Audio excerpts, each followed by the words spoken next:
me slow down, but I can't move slow. When you chasing destiny, you can't let it go. I had to dare to dream through the storm and rain, through the dark nights and the silent pain. Now every step feel like healing in me. Yeah, I had to dare to dream when the nights got cold. Heart full of pain, but my soul turned gold. They told me slow down, but I can't move slow. When you chasing destiny, you can't let it go. I had to dare to dream through the storm and rain, through the dark nights and the silent pain. Now every step feel like healing in me. Yeah, I had to dare to dream when the nights got cold. Heart full of pain, but my soul turned gold. They told me slow down, but I can't move slow. When you chasing destiny, you can't let it go. I had to dare to dream through the storm and rain, through the dark nights and the silent pain. Now every step feel like healing in me. Yeah, I had to dare to dream when the nights got cold. Heart full of pain, but my soul turned gold. They told me slow down, but I can't move slow. When you chasing destiny, you can't let it go. I had to dare to dream through the storm and rain, through the dark nights and the silent pain. Now every step feel like healing in me. Yeah, I had to dare to dream when the nights got cold. Heart full of pain, but my soul turned gold. They told me slow down, but I can't move slow. When you chasing destiny, you can't let it go. I had to dare to dream through the storm and rain, through the dark nights and the silent pain. Now every step feel like healing in me. Yeah, I had to dare to dream when the nights got cold. Heart full of pain, but my soul turned gold.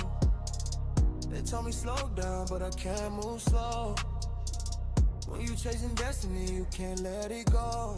I had to dare to dream through the storm and rain, through the dark nights and the silent pain. Now every step feel like healing in me. Yeah, I had to dare to dream when the nights got cold.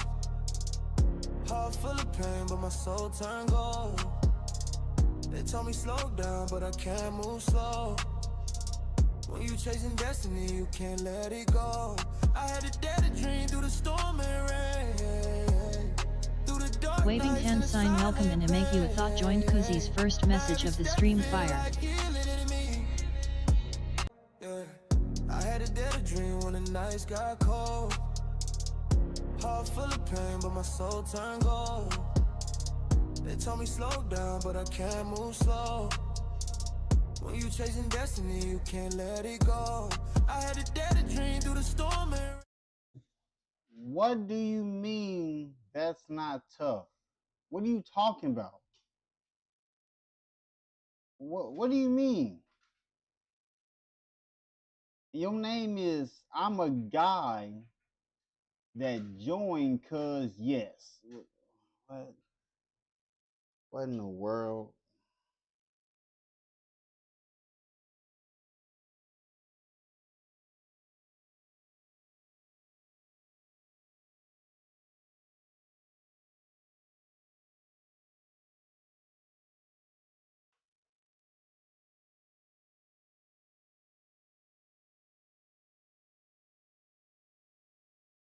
Let me see real quick. Let me see.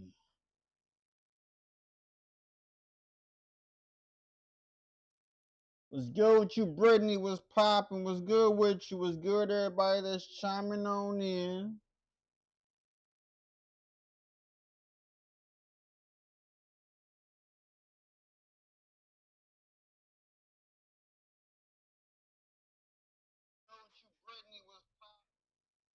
All right, what's good with everybody that's chiming on in?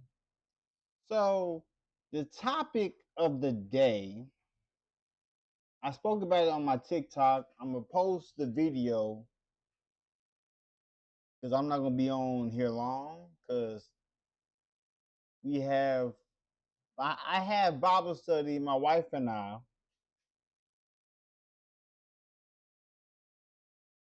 So a woman states she didn't like the fact that her parents were happily married with a stable home growing up. Wish she wished she had grown up in the projects instead.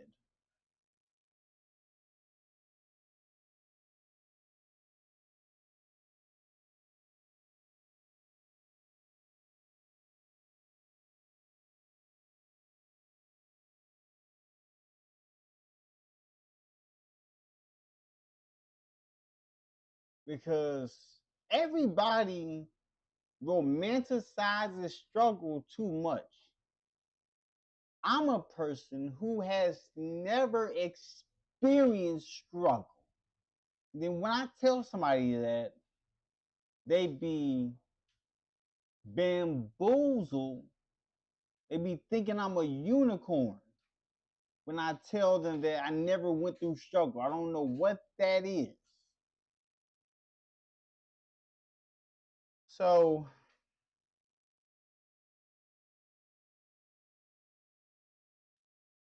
let's start this video off with this one.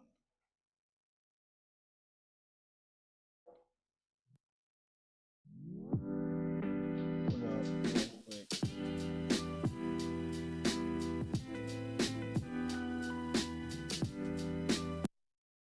You've All right. This one is why average people stay poor is this. This is where I'm headed off to. Now, since I'm an entrepreneur, Waving hand sign welcome and ask from Spacity first message of the stream I fire. said, let me make this my entrepreneur channel where I can just speak on anything and everything under the sun because I'm an independent person. Meaning that when I say that I'm an independent person, I mean that I don't have a manager. I am my own manager. I'm my own fiduciary, my own CPA. I work outside of this realm. So before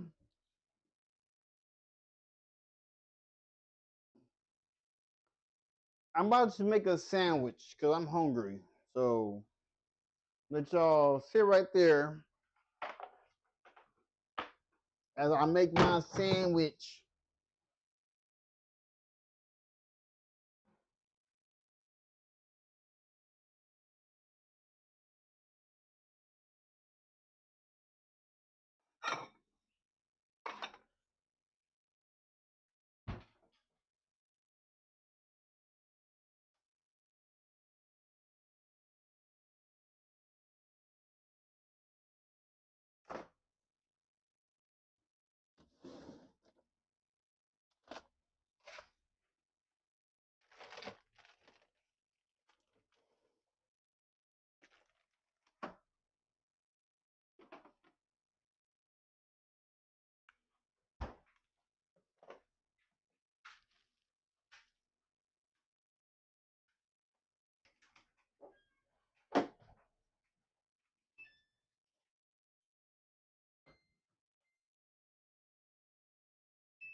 But how's everybody doing today? If you chiming on in, like, comment, subscribe to the channel. Nice to meet y'all. Y'all chime on in. Leave me with a like so I can know how many people have been in here. I think the most I've had was a total of 6,000.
Yo,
All right, cool. We got the sandwich made. Now to get the Bev. A little bit of my Baja Blast. I be, be killing it. Delicious sandwich with ham and cheese. Appreciate all the subscribers I get. Appreciate all the likes. Appreciate all the comments. Let's get into it.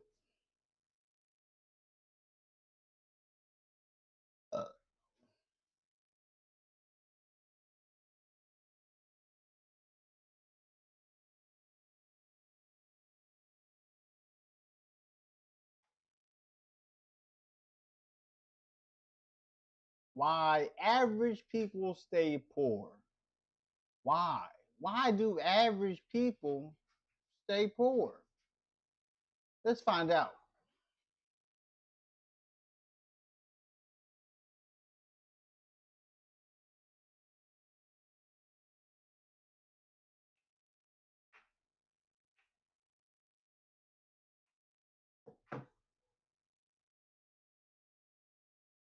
You've seen at this point thousands of people between couples, individuals. You've seen all the personal finances. What is the strongest predictor of success?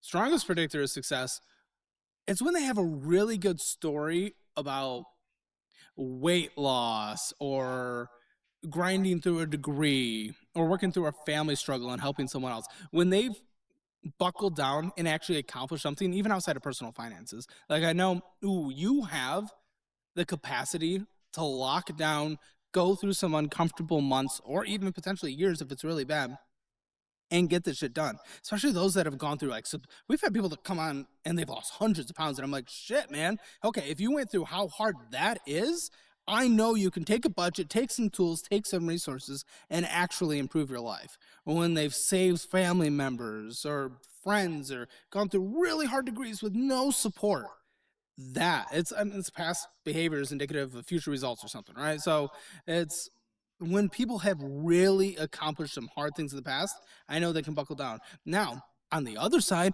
when I have a guest coming on and they play the deflection game, this happens a lot. They're like, oh yeah, I'm going to change that. Or, oh yeah, I'm changing that. Or I want to change that. That's the response to any pushback I give. And I'm like, no, you have no example, no history of you ever changing anything. And I have your statements right in front of me and it's all fucking around. And that's this last month.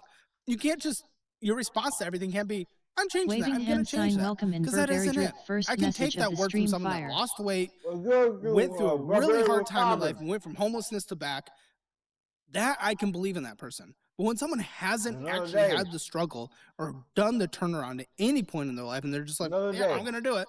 I don't believe it. I don't believe it. There's nothing for me to believe. Where's the believe? I don't see the believe. Do you think it's possible for someone who has not been through the struggles to make a change? Oh, I absolutely. It's just harder to be like objectively confident. With the American Express Platinum Card, you can unlock experiences like no other. Find out your welcome offer and kickstart your next unforgettable adventure. Earn 5 times points on eligible flights and prepaid. Because it's the first time. I mean, when I went through my personal financial issues in my early 20s and grinding my way out, it was the first real struggle that I had to do myself. Because yes, my family had personal financial struggles and foreclosure notices, but that was on my family, right? As a kid, you might have some like side consequences, but it wasn't like I didn't have to go get a job at 5 or 10. Yeah. So, I mean, I did it. I know people can do it. I cannot play the game of the deflection of, oh, I'm going to change it. It's like, there is nothing to show me. You can't just say that. That's not an answer to, hey, why'd you spend all this? Oh, I'm going to change it. No, you haven't showed me that you are. You haven't proven that. So, yeah, of course.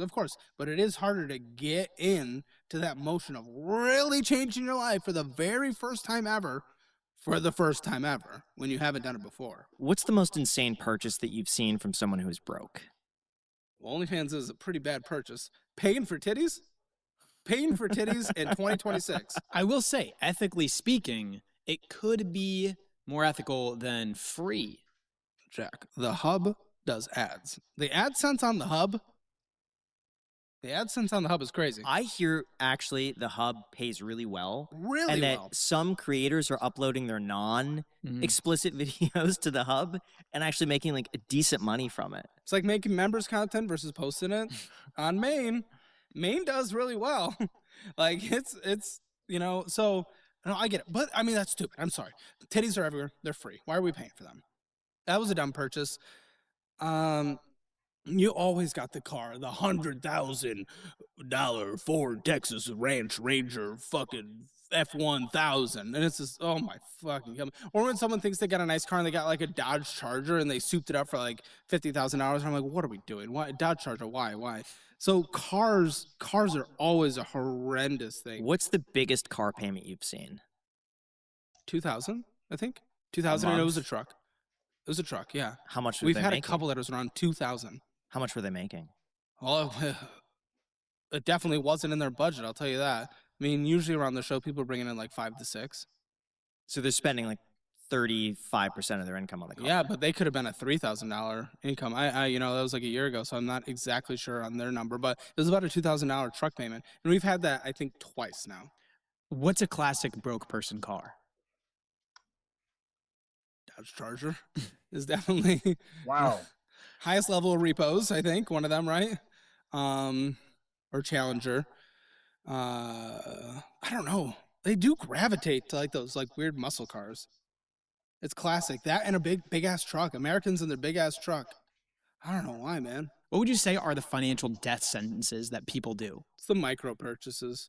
The micro purchases, and it's how you do your micro purchases. So even in people's checking account, they'll do the micro purchase of the McDonald's over and over and over again.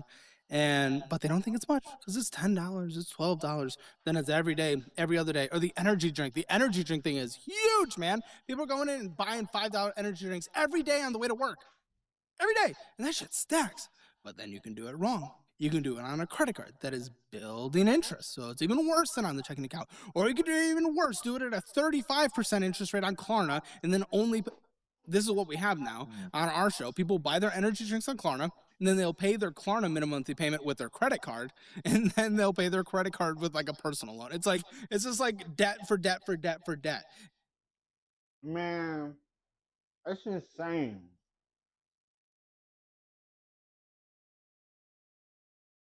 I don't have Klarna or Afterpay. If I don't have the money to pay for something, I'm not paying for it. What do I look like to put myself in red, to be underwater? I'd rather be swimming.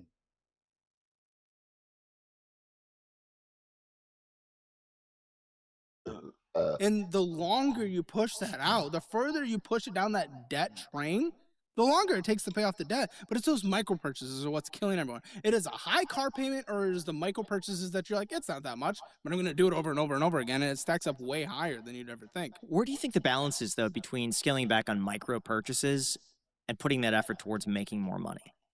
Well, more money doesn't change bad behavior, right? So it really doesn't. I mean, when people lifestyle inflate, you get an extra 25% income, you probably spend an extra 35%.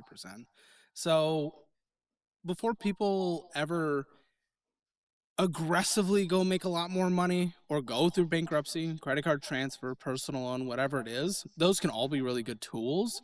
But if you don't change the inherent behavior that got you there in the first place, you're just going to fuck it up. We've had people that are coming on the show going through their third bankruptcy because that doesn't actually change anything. Debt consolidation doesn't change anything. Now, I'm sure I don't need to say this, but buying a home is usually one of the largest and most important financial decisions you'll ever make.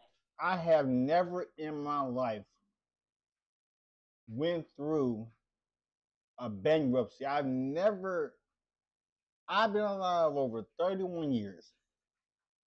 I have never experienced bankruptcy. I don't know. What is that? Waving hand sign welcome in night, but first message of the stream fire.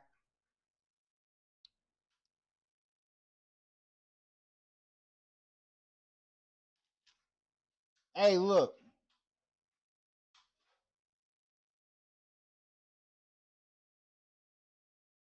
See, look, this is the difference, Burberry. You have the money. You have the intelligence with money. Not a lot of people are like you. If there was another person who had what you had, they would be broke. If somebody had what you had, they would be broke. Because when people see $11,000 sitting next to them, they just feel like they gotta spend it. And then when something important comes up, they're not able to take care of it or pay for it.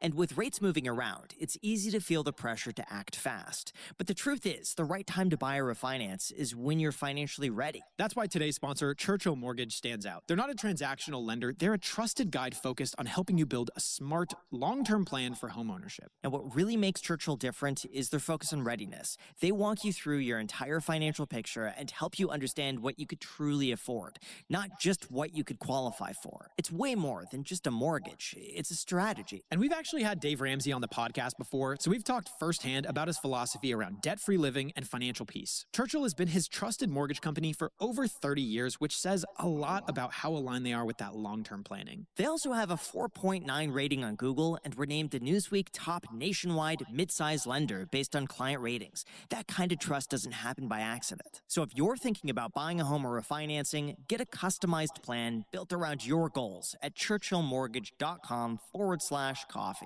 Again, that is churchillmortgage.com/coffee to learn more and to see what the smarter mortgage looks like for you. This is a paid advertisement, NMLS ID 1591, NMLS consumeraccess.org, equal housing lender.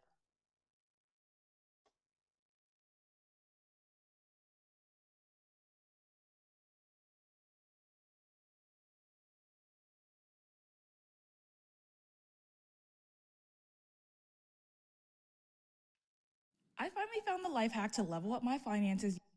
Hold up.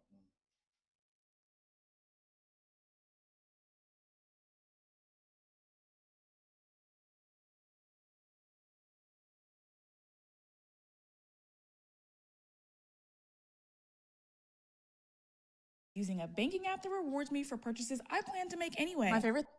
DoorDash. All right. Oh. So before I get to the next video, this next video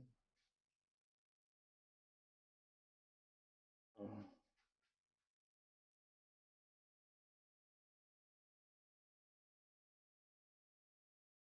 right, so this next video is about DoorDash drivers are struggling bad. I've shown y'all my platinum status on DoorDash. I have shown what I have made through DoorDash.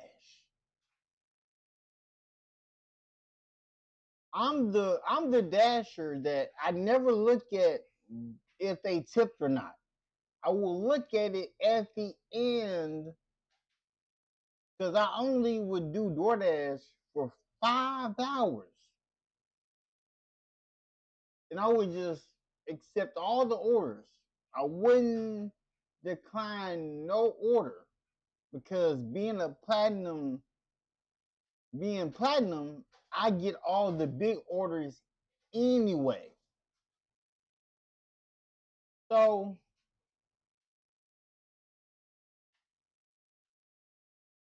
and then all the people that are saying all these gig apps haven't been good since COVID, that's a lie.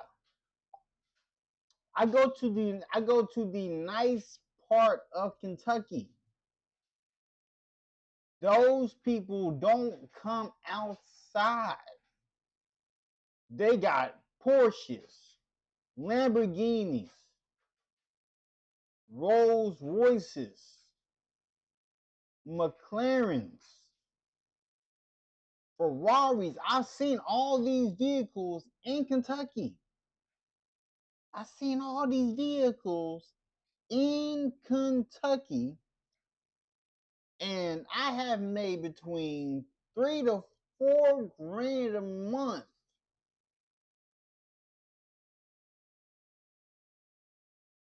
But let's look at what these other Dashers are talking about and what Orlando has to say.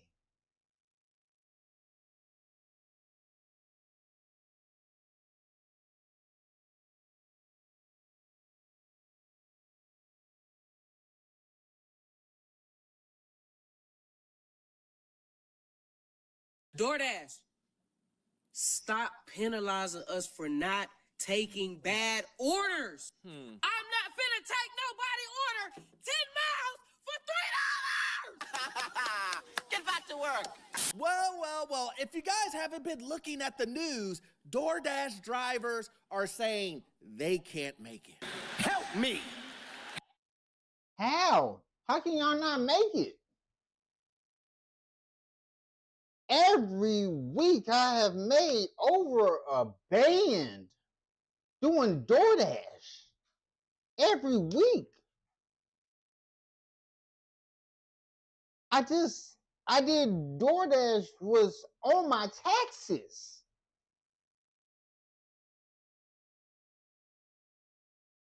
I have made insane money doing DoorDash as a gig. How can I eat off of DoorDash and nobody else can? You want to know why? It's because they cherry picking. Here's the thing. If you want to make more money on DoorDash, because when I do DoorDash, I'm able to get catering orders. I'm able to get the big orders. I'm able to get the big orders from the restaurants. So look. Let me go to my face. All right. So when I do DoorDash, I don't really care for if they tip, they tip. Like when I go to Prospect, Kentucky, I do not do DoorDash where I live at because they don't have money. Where I live at, where the people I live around, they don't have funds. I go all the way to Prospect, Kentucky, Middletown, Oldham County. I go to where the money resides. They just have money to waste. I go to where they leave their cars open at the grocery store, at the wine place.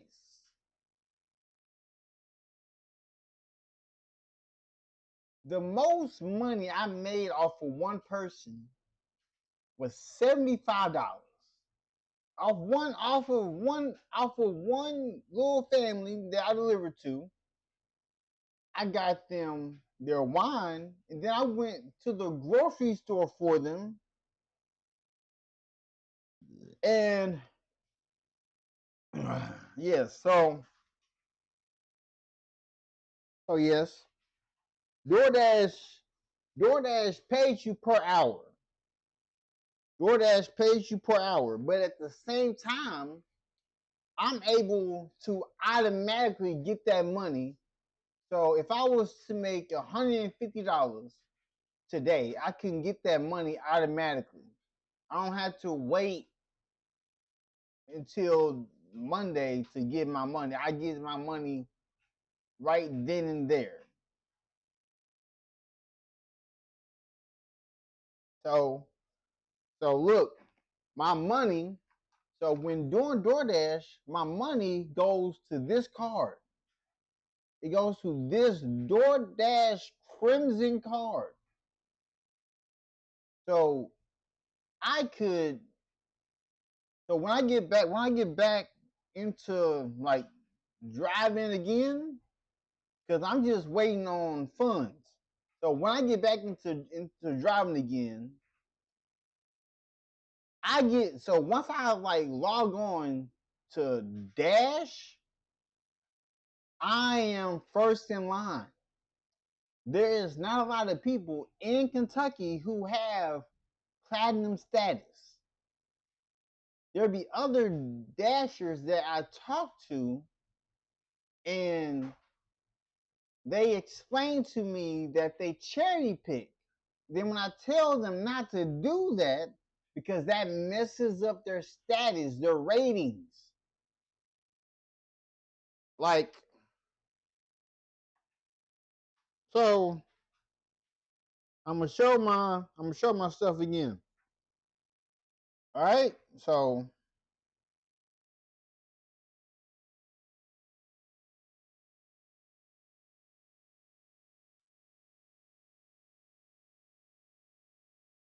one second.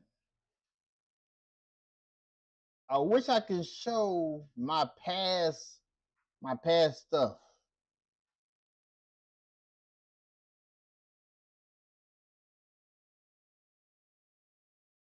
Wish I can show my past deliveries and whatnot. It's like, look, so with me being a platinum member, I have my wait time is 3 minutes. So that means I would get an order every 3 minutes. So a shorter wait time with platinum. Go to my ratings. My overall rating 85. And let me see. My customer rating, look, this is my customer rating, a 4.81. That's my customer rating. I got some thumbs downs, but not a lot. Communication, I got 10 thumbs up and I got 2 thumbs down. I got all my stuff is good. Like when I contact when I contact DoorDash, I'm VIP. I am VIP.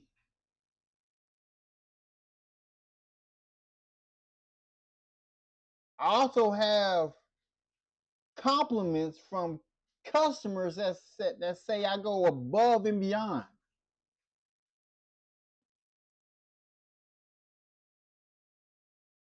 I have over 91 5-star reviews. I got 3 1-stars. I don't even know for what reason. Because I have over 6,000 people I've delivered to. My quality rate is 100%. My on time rating, 95. 99% completion rate. Like, I don't really like when people order DoorDash and I get it. I deliver it so fast to where they don't see me, I don't see them. I treat it as being a ninja. That's how quick I am with service. I'm not there to conversate with them. I'm there to deliver it to the front door, and then I'm out. I let them know when I get to the grocery store. I let them know when I get to the fast food place. I let them know that I'm still waiting on it. Like, when I go to like fast food places like Arby's and they see my face, they'll let me get a free drink. The people who work at the Arby's, the Taco Bell, Wendy's, Burger King, I sometimes get free drinks. I don't gotta like pay for the drinks if I'm like thirsty. Let's see. I wish. Hold up.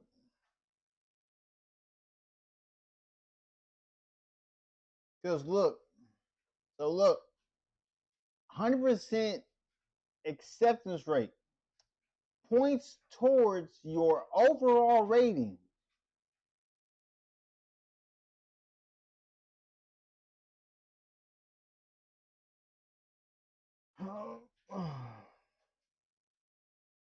Like, I don't see how people don't make money doing DoorDash, but I make good money.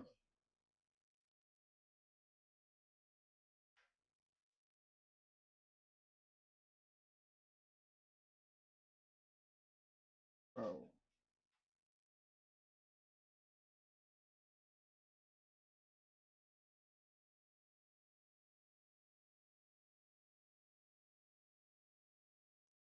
Oh shoot. Oh shoot. I might can show y'all. Hold up. Can I show? Let me see which one. Nope. Oh, this. Ah, dang. See, so.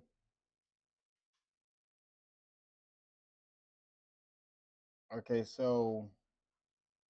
In October, I made.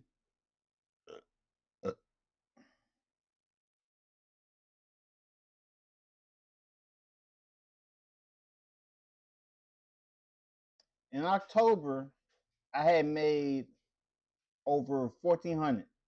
That's including what I make, because I was doing DoorDash while being a medical courier. So after I would be done with medical courier, I would work medical courier for 8 to 4, from 8 to 4. Then once I stop doing that, I move over to doing DoorDash from 5 to 9. I would only work until my wife gets off. So I would work from 4 to 9, because as soon as 4 hits, my dispatcher will stop sending me orders. So then I would go straightly to Prospect, Kentucky, and do 5 hours and make $200. And I get to use that money right then and there. I don't gotta wait until Monday. The same day I make that money is the same day I can spend it. And it goes towards anything my wife needs: groceries, bills, a payment for something.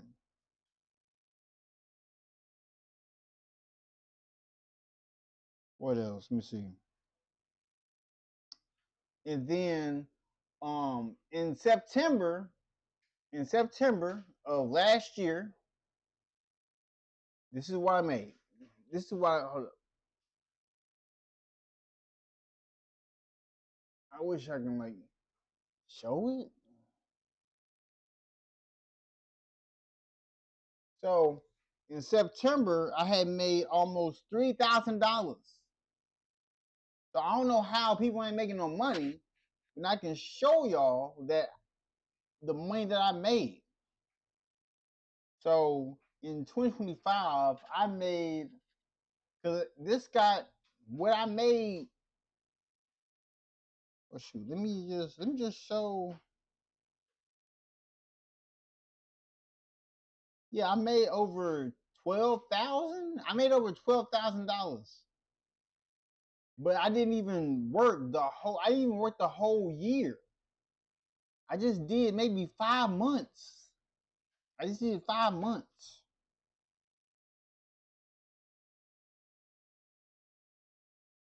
So I'll be right back. Be right back. They wouldn't believe me. They wonder where I got a drip from. it came from a bottle of Fiji. They wouldn't believe me. They wonder where I got a drip from. I told them it came from a bottle of Fiji. They wouldn't believe me. They wonder where I got a drip from. I told them it came from a bottle of Fiji. They wouldn't believe me. They wonder where I got a drip from. I told them it came from a bottle of Fiji. They wouldn't believe me. They wonder where I got a drip from. I told them it came from a bottle of Fiji. They wouldn't believe me. They wonder where I got a drip from. I told them it came from a bottle of Fiji. They wouldn't believe me. They wonder where I got a drip from. I told them it came from a bottle of Fiji. They wouldn't believe me. They wonder where I got a drip from. I told them it came from a bottle of Fiji. They wouldn't believe me. They wonder where I got a drip from. I told them it came from a bottle of Fiji. They wouldn't believe me. They wonder where I got a drip from. I told them it came from a bottle of Fiji. They wouldn't believe me. They wonder where I got a drip from. I told them it came from a bottle of Fiji. They wouldn't believe me. They wonder where I got a drip from. I told them it came from a bottle of Fiji. They wouldn't believe me. They wonder where I got a drip from. I told them it came from a bottle of Fiji. They wouldn't believe me. They wonder where I got a drip from. I told them it came from a bottle of Fiji. They wouldn't believe me. They wonder where I got a drip from. I told them it came from a bottle of Fiji. They wouldn't believe me. They wonder where I got a drip from. And that's what I'm saying. Like, if people would read, okay, so let's say you order something, and if I'm the person picking it up, I'm going to read every detail that the customer has said. Because when you go to Raising Cane's, I have to order the food for them. And the card I will use,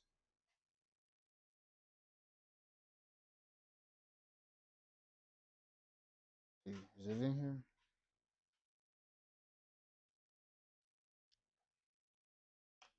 All right, so, and the card I will use, let's say you order something from any fast food place. This is where your money goes to. It goes to this card. I do not use my own card. Like, this card is connected to your money. So whatever you paid for is on this card automatically.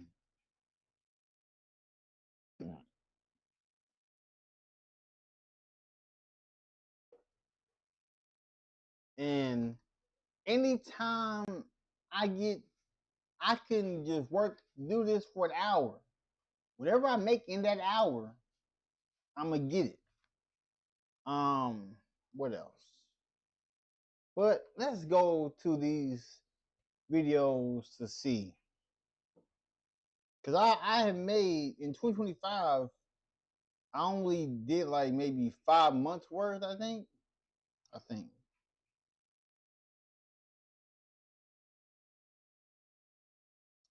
I wish I could show 2024. Yeah, okay, yeah. So I worked April. So in April, I had made almost 1,200. In May, made over 1,600. In June, made over 2,500. But I'm not understanding how y'all are broke and y'all do DoorDash. Now I'm speaking on, and I took care of bills working for DoorDash. Then July, 1,500. August, 2,000, over 2,000. September, almost $3,000. I almost made $3,000 in that month.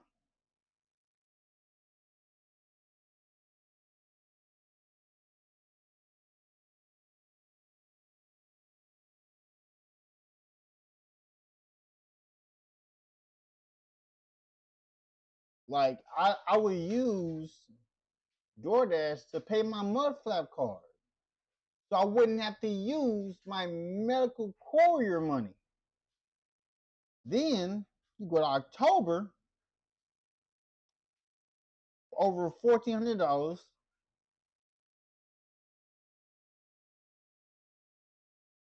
And yeah, so only did DoorDash from April to October. I didn't even do a full year. And I was raking in money. So let's see what they're going through.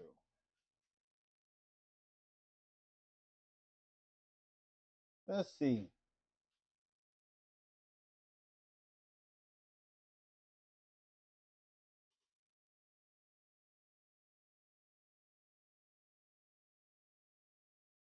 Help me! DoorDash drivers are saying, listen, the gas prices are too high. We can't do this. This is our only job. And listen, guys. Listen, guys, I totally understand. But why are you blaming the customers? Why? Because that's who you guys are pointing the finger at. Make this make sense. Gas prices are high.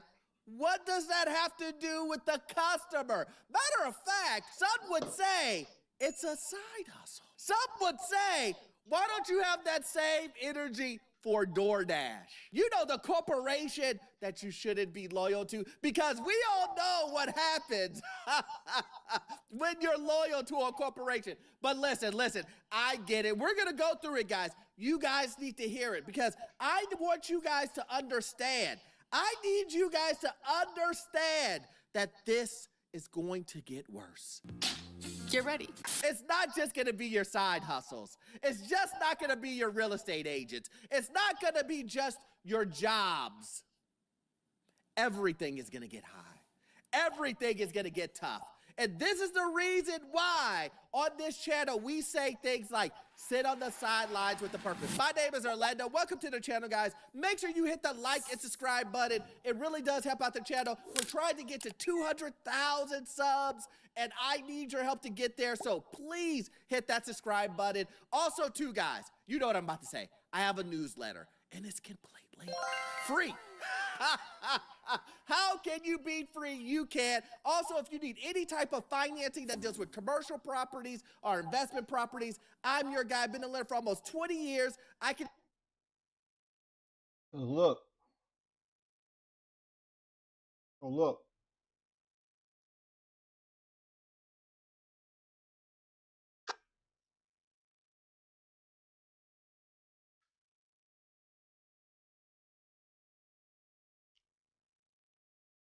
All right.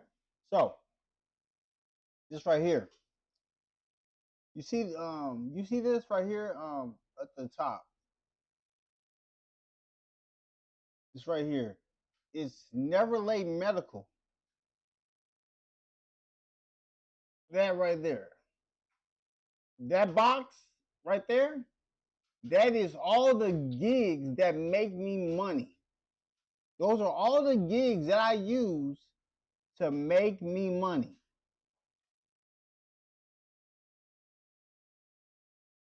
The same app where I do medical courier with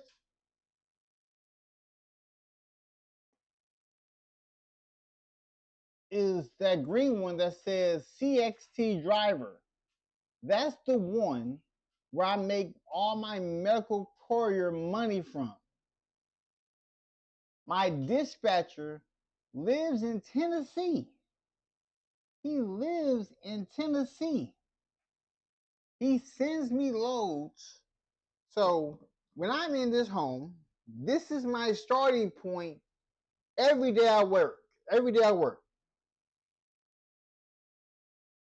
I will not start my car up until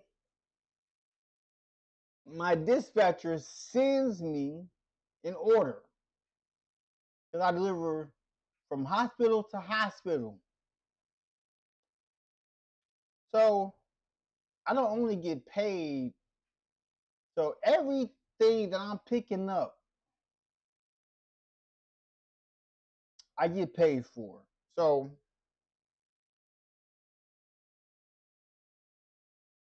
let me say this. I'll say this. Now,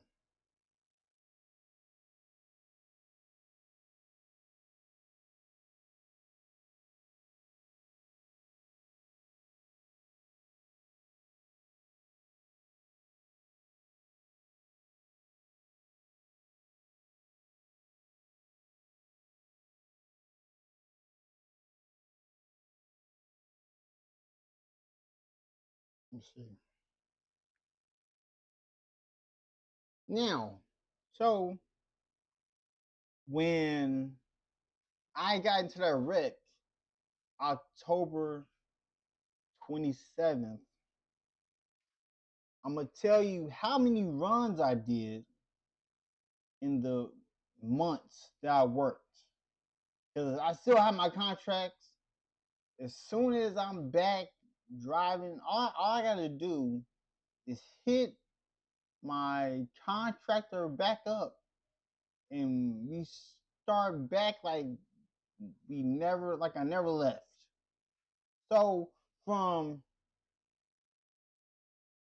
June 27th to October 24th, I did 764 runs.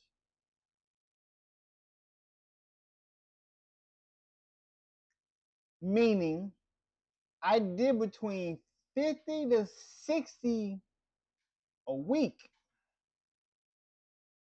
50 to 60 runs a week.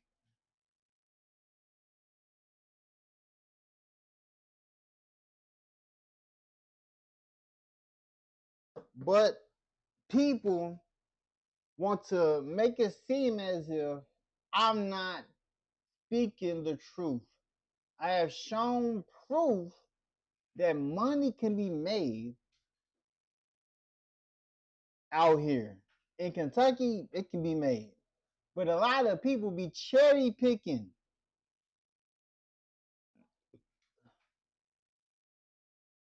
I don't care how much money. Look, I don't pay attention to the price. All that money gonna add up. At the end of the day, the money gonna add up. Because I'm not gonna stop at just one. I keep going until my 5 hours is up. I have done close to 80 to 100 stops every week. I have over 6,000 people I have delivered to. I want to see if I can show my number though. Can I show my total number? Can I show my total number? Can I see my total number at?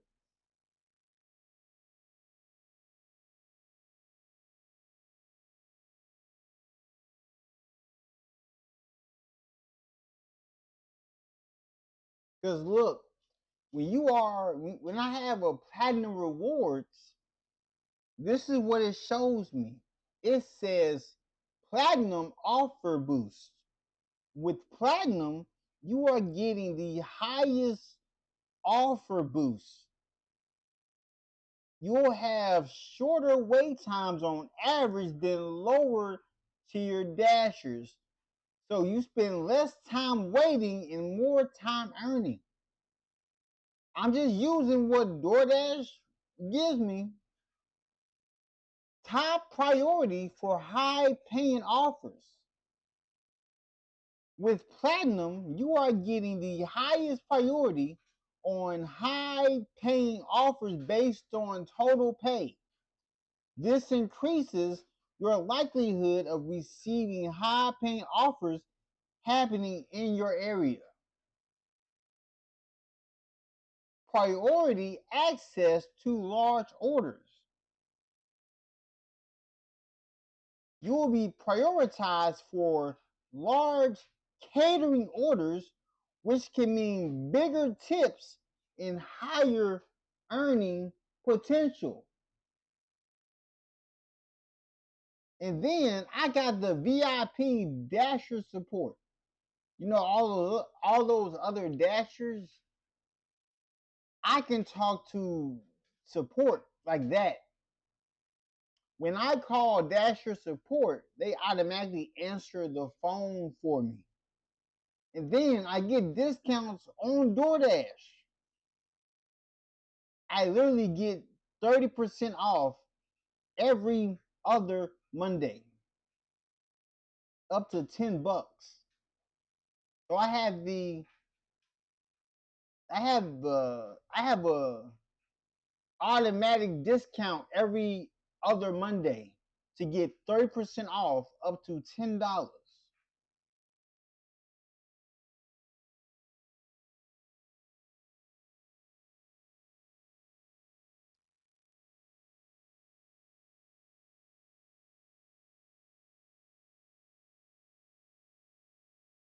You see, can I see?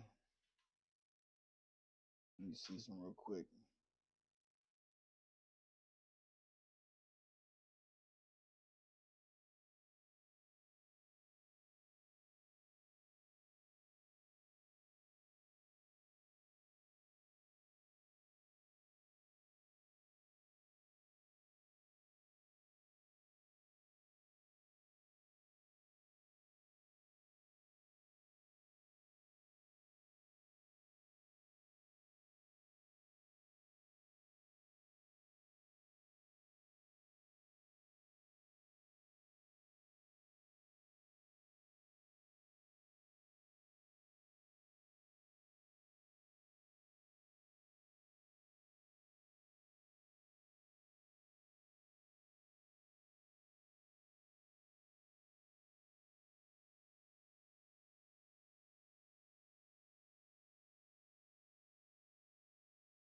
Guess I can't find it.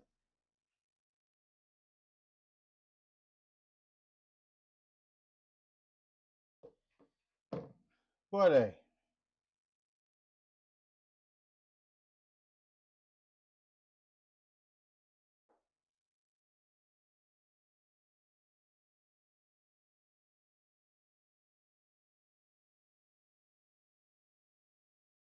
Can assist you with that. That information is in the pinned comment and the description, guys. Let's jump straight to it. Door Dashers are trying to say, listen, gas prices are high. You guys, DoorDash is only paying us $3, $4 per trip. And you guys are tipping. It's your fault. It's your fault for not tipping. If you would tip us more, you could pay our whole wages. well, if they would do their job correctly, because I get tips. I've been tipped when I was a FedEx delivery guy. When I helped a woman bring furniture into her home. She couldn't move it. Because if I would have left, she would not have been able to get it through the door. So I helped her. And with me being the person I am, and she was a grandmother, she gave me $20. That's like, because like they don't want you to get tips from people, but if I'm helping, yeah, I'm taking it. I beg your pardon. I beg your pardon. That's what DoorDash drivers are saying today. They're saying, if you guys keep not tipping, we're going to make your food cold. If you want to be lazy and not go get your food yourself, we're going to make you pay. What? I'd highly recommend the Mud Flat Fleet card to others because of the savings we get with it, the simplicity that comes with it. And I know I can hear people. Like, look.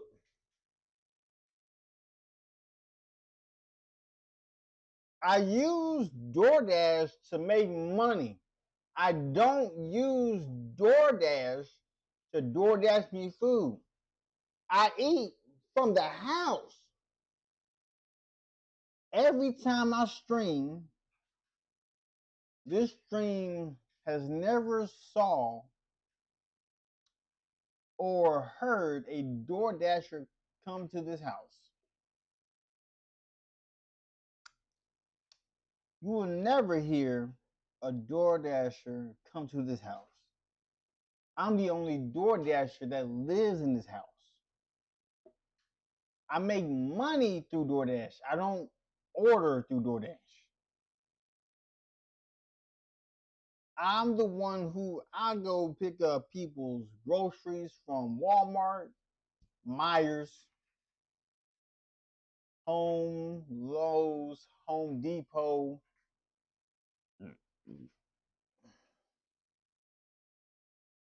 What are they? People in the back right now saying, well, they did sign up for the job. They knew exactly what they were getting into. Well, I mean, that's common sense. But let's listen to what they have to say. Yeah, me and my baby out here door dashing, and the gas has went extremely high. So I just want y'all to take into consideration that we're out here trying to make extra money. Yep. Pulling up, driving to the restaurant, getting out of the car, going to get y'all food, getting back in the car, driving 2 to 3 miles or further to your house to bring y'all food. Y'all can add a good tip on there. Interesting. Some of y'all be up flights of steps. It all matters on the location you are doing the delivering at. If you want to make good money, take this tip. Take this tip.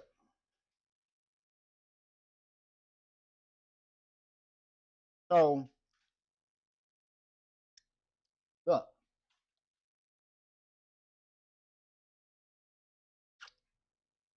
Listen, if you do DoorDash, pay attention to this tip.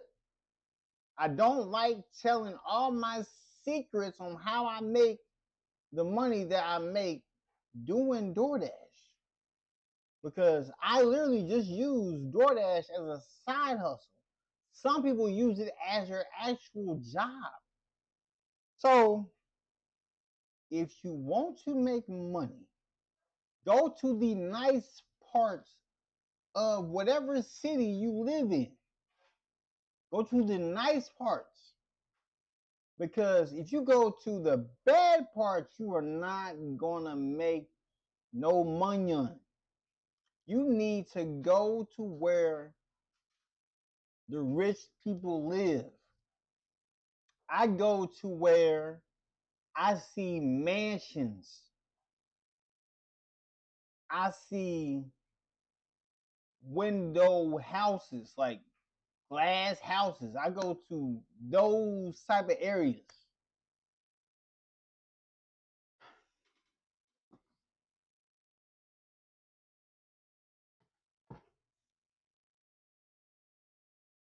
You know what I'm saying? So I don't do Uber because I don't really like. I don't want to drive nobody. I did that. I did that with Lyft. I don't really like doing that. I never did Grubhub. I never did Instacart. I only did DoorDash from 2016. I started doing DoorDash in 2016. I was eating in 2017, 2018, 2019. During COVID, I made so much money. There was a time, I forgot what year it was, but my wife and I, we went to H&R Block. I took what I made. I took my tax returns from DoorDash to H&R Block, and that woman told me she was shocked. She was like, "You made this much money doing DoorDash?" I was like, "Yeah. Is everybody else not making this much?" Waving hand sign welcome in R0C1193 first message of the stream fire. Appreciate that, Rod. Appreciate that, Rod. I was like, so everybody else is not making what I'm making doing DoorDash? And I was like, so nobody's made this number. And the woman told me that you have made, this is the most money I've seen from somebody doing DoorDash. I'm like, is the money only attracted to me? Like, is the money only attracted to my pockets? Because every time, before I even start dashing, I would put it out there in the air of how much I want to make. And then I end up making that much. I've hit my $100 mark on DoorDash, 200, 300, 400, 500, 600, 700, 800, 900, 1,000, 1,100, 1,200, 1,300. I can keep on going. I've hit the mark to where I make between $3,000 to $4,000 a month. And y'all see me in the crib. I remember I used to be a security officer for a hospital, and I would show the people who I used to work with this. And then they wouldn't believe that it was possible. They would look at me and say, "You can't make this much money doing DoorDash." I'm like, then I show them on through my phone in 2025. And there was like, bringing up questions in their head like, if you, the next thing that they say to me is, if you're here, why are you working then? Then I would tell them, I'm only working here so that my business outside of here can grow. They didn't like that answer.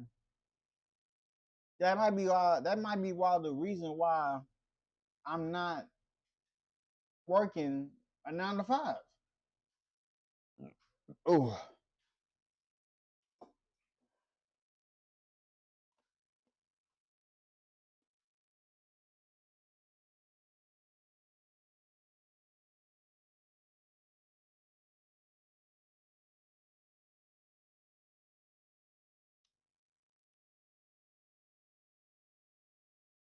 Around the corner in the back of the building, bro. And some people don't even want to pay the extra. Talking shit behind it, like we don't supposed to give y'all no, we not obligated to give y'all no seal, but y'all be wanting y'all stuff on time. I swear to God, if any order that pop up $2 to $3, Yep. this shit gonna be cold when you get it. I ain't even gonna lie to you. They gonna have to send me that order like 7 times, and I'm still not gonna go get it. The fuck? Y'all be tripping. Then y'all don't live right across the street or down the street. Y'all be living 5 to 6 miles. He ain't got the nerve to say, bring it up the steps and put it on the porch, and then we had to take a picture, stand there and take a picture. Man, it's just getting crazy, for real. Well, you know. Like, look.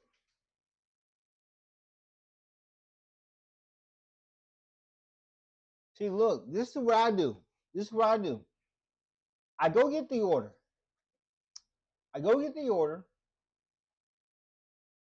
I already have it in my phone. Once I start driving, it is going to navigate me to their house.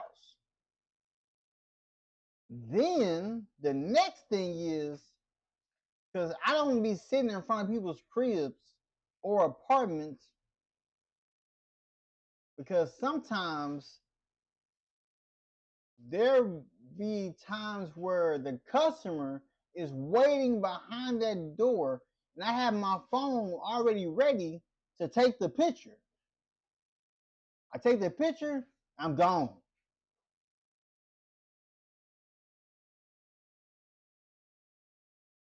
I only work 5 hours a day. Burberry, I only did 25 hours. It will take me 5, look, I have mapped it out already. I mapped it out. 5 hours, make $200. In 5 hours, I've done this to make $200. Monday, Tuesday, Wednesday, Thursday, Friday. Working Saturday and Sunday, that's extra money. I only worked 5 hours a day out of my life. So before I started, I was a medical courier back in 2020 because I have 3 contracts. So I wish I can show my 2024, 2023, 2022, 2021. I wish I can show my 2020 on what I did doing DoorDash, because Monday to Friday, I would work 5 hours Monday, 5 hours Tuesday, 5 hours Wednesday, 5 hours Thursday, 5 hours Friday. Saturday and Sunday, those were just extra days. Like, I wish I can show, like, let me see, can I show? I wish I can like show all my years, because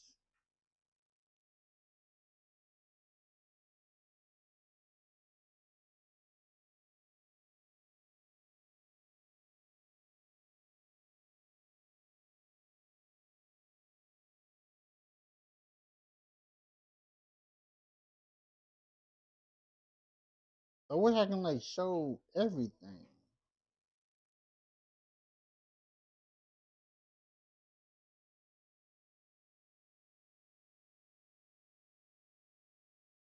Yeah, so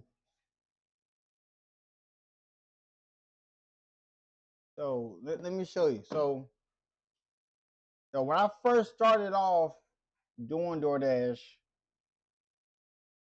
2016 to 2026, I figured out the algorithm on where to go. I figured out the algorithm on where to go, because I've been to every location in Kentucky for DoorDash. So I have done catering orders.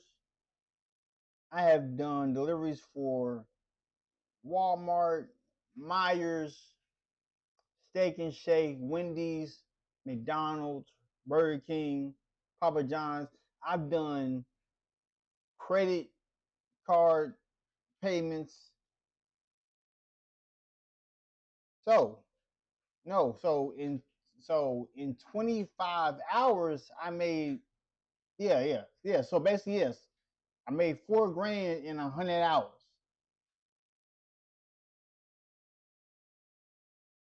And my wife saw me do it in real time. I did 5 hours Monday, 5 hours Tuesday, 5 hours Wednesday, 5 hours Thursday, 5 hours Friday. I would not do no door dashing in the area that I live in. I would go all the way to Prospect, Kentucky. I would deliver to the people who have mansions I would deliver to the people who were, the jockeys. You know the jockeys that's in the Kentucky Derby? I would be delivering to them. I will be delivering to people who have Lamborghini Uruses. Yes, I work every day except for Sundays. The weekends were the best days. I have delivered over 6,000 people. I've delivered to over 6,000 people. I wish I can show you the total number of people. Wish I would have saved some. I can save some. I wish I would have saved some old pictures.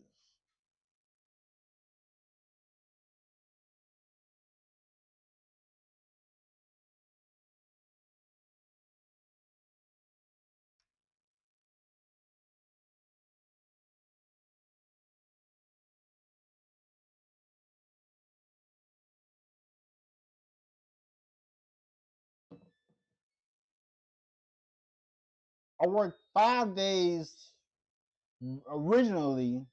I would sometimes pick up on a Saturday. I wish I can show my.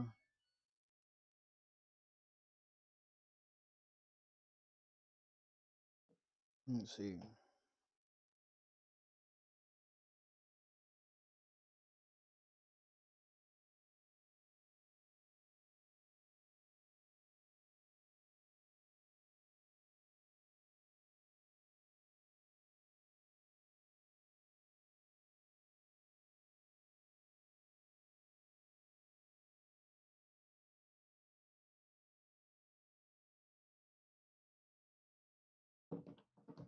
No, so the days the months where I would make 4,000, I wasn't really working Saturdays because I didn't have to pick those up.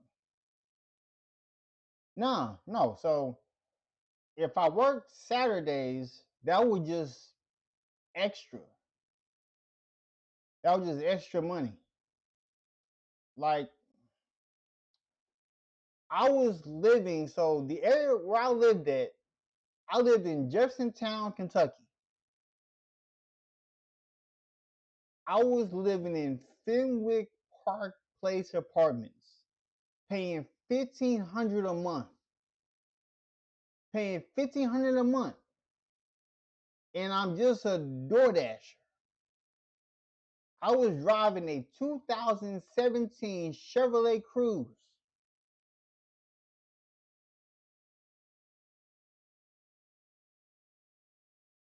I was living in I've been living in Kentucky. I've been living in Louisville, Kentucky since I was 13. I have been living in Jeffersontown, Kentucky. I have never lived in the bad parts of Kentucky.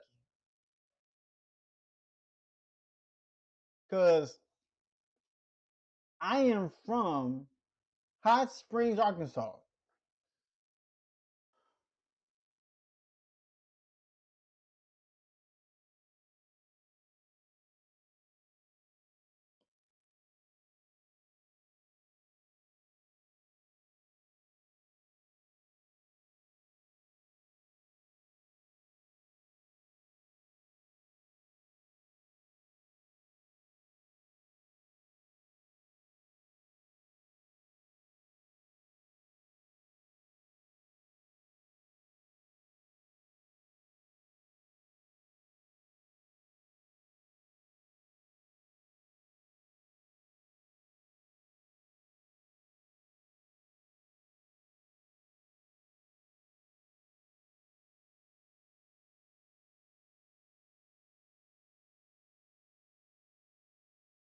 Let's see. I wish if I could get into Dasher's Direct, then I can show everything.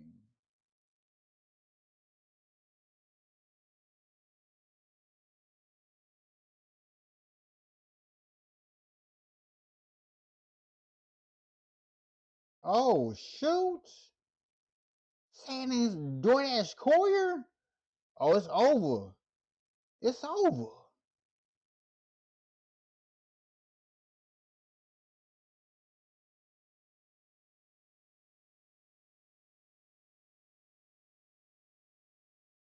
I can do medical work through DoorDash.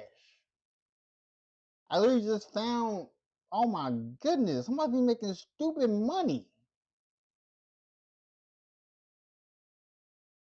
Oh my gosh! Like so, like with so take that in mind. That's what I was making through DoorDash. Through my contract, through one of my contracts, that's through one of my contracts that I make through being a medical courier. This is just one of them. That's 3,600 a month. That's only one contract, but I have three of them. So if I work all three of them,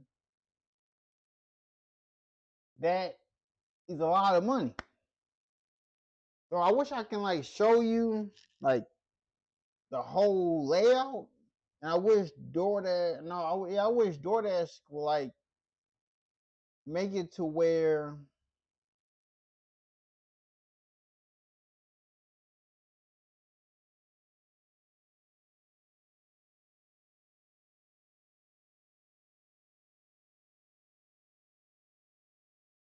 yeah, so it's gonna let me show my 2025. It won't let me show my 2024, 2023, 2022.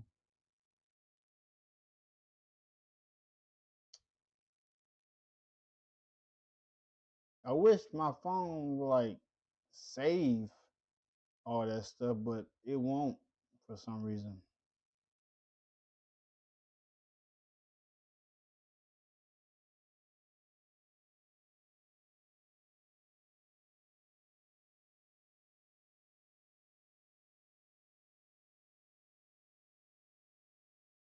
Let me see.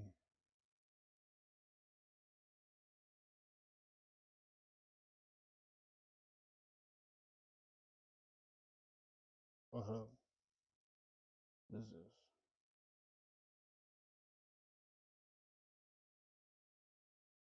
Let me see real quick. Let me request this. Let me see if I can request my stuff real quick.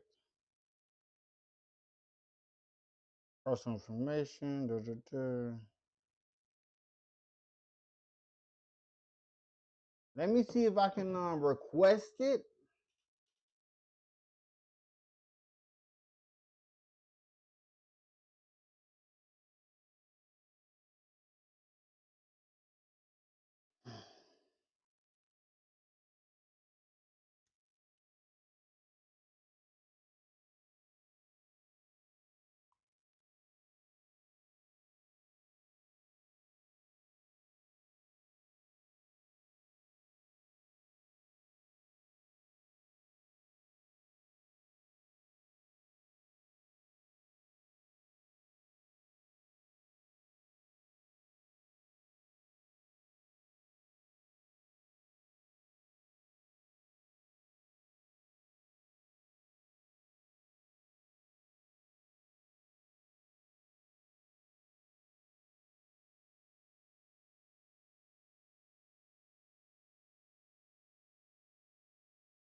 Yeah, so the my most expensive thing that I delivered was $75. I went to get them wine and I went to the grocery store for them. I didn't go to no Walmart. I didn't go to no Walgreens. No, I didn't go to no Walmart. I didn't go to no Kroger's. I didn't go to no Target. I didn't go. I went to what was it called?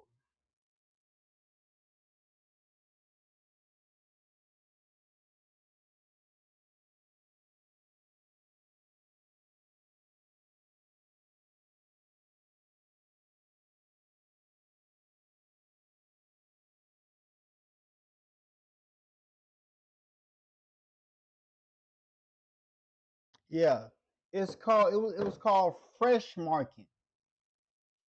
I went to like the expensive type of grocery stores where I went to get them wine. It's insane.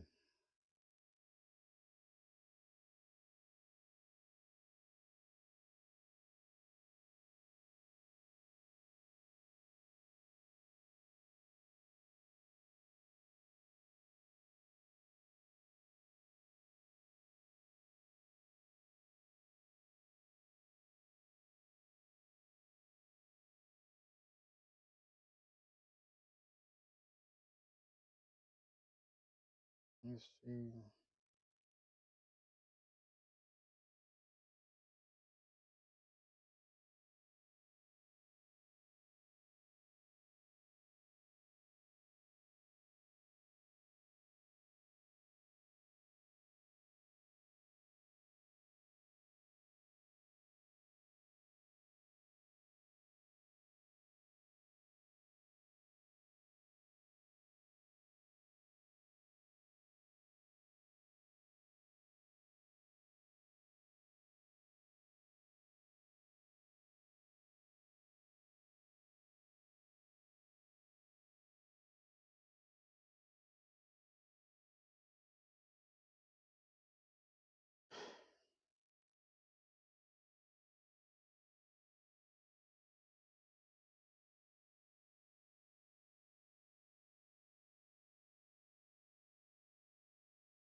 Oh, sure.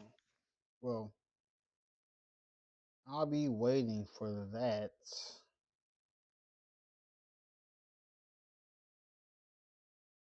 I'm waiting on DoorDash to send me that stuff. Let me see.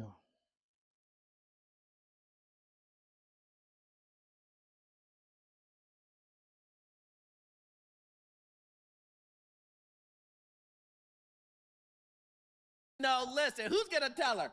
We don't care. Now, nobody cares. Let me tell you what, and I'm just gonna be 100% honest with you. If someone's ordering from DoorDash and they're buying a burger that costs $10 normally and it costs $20,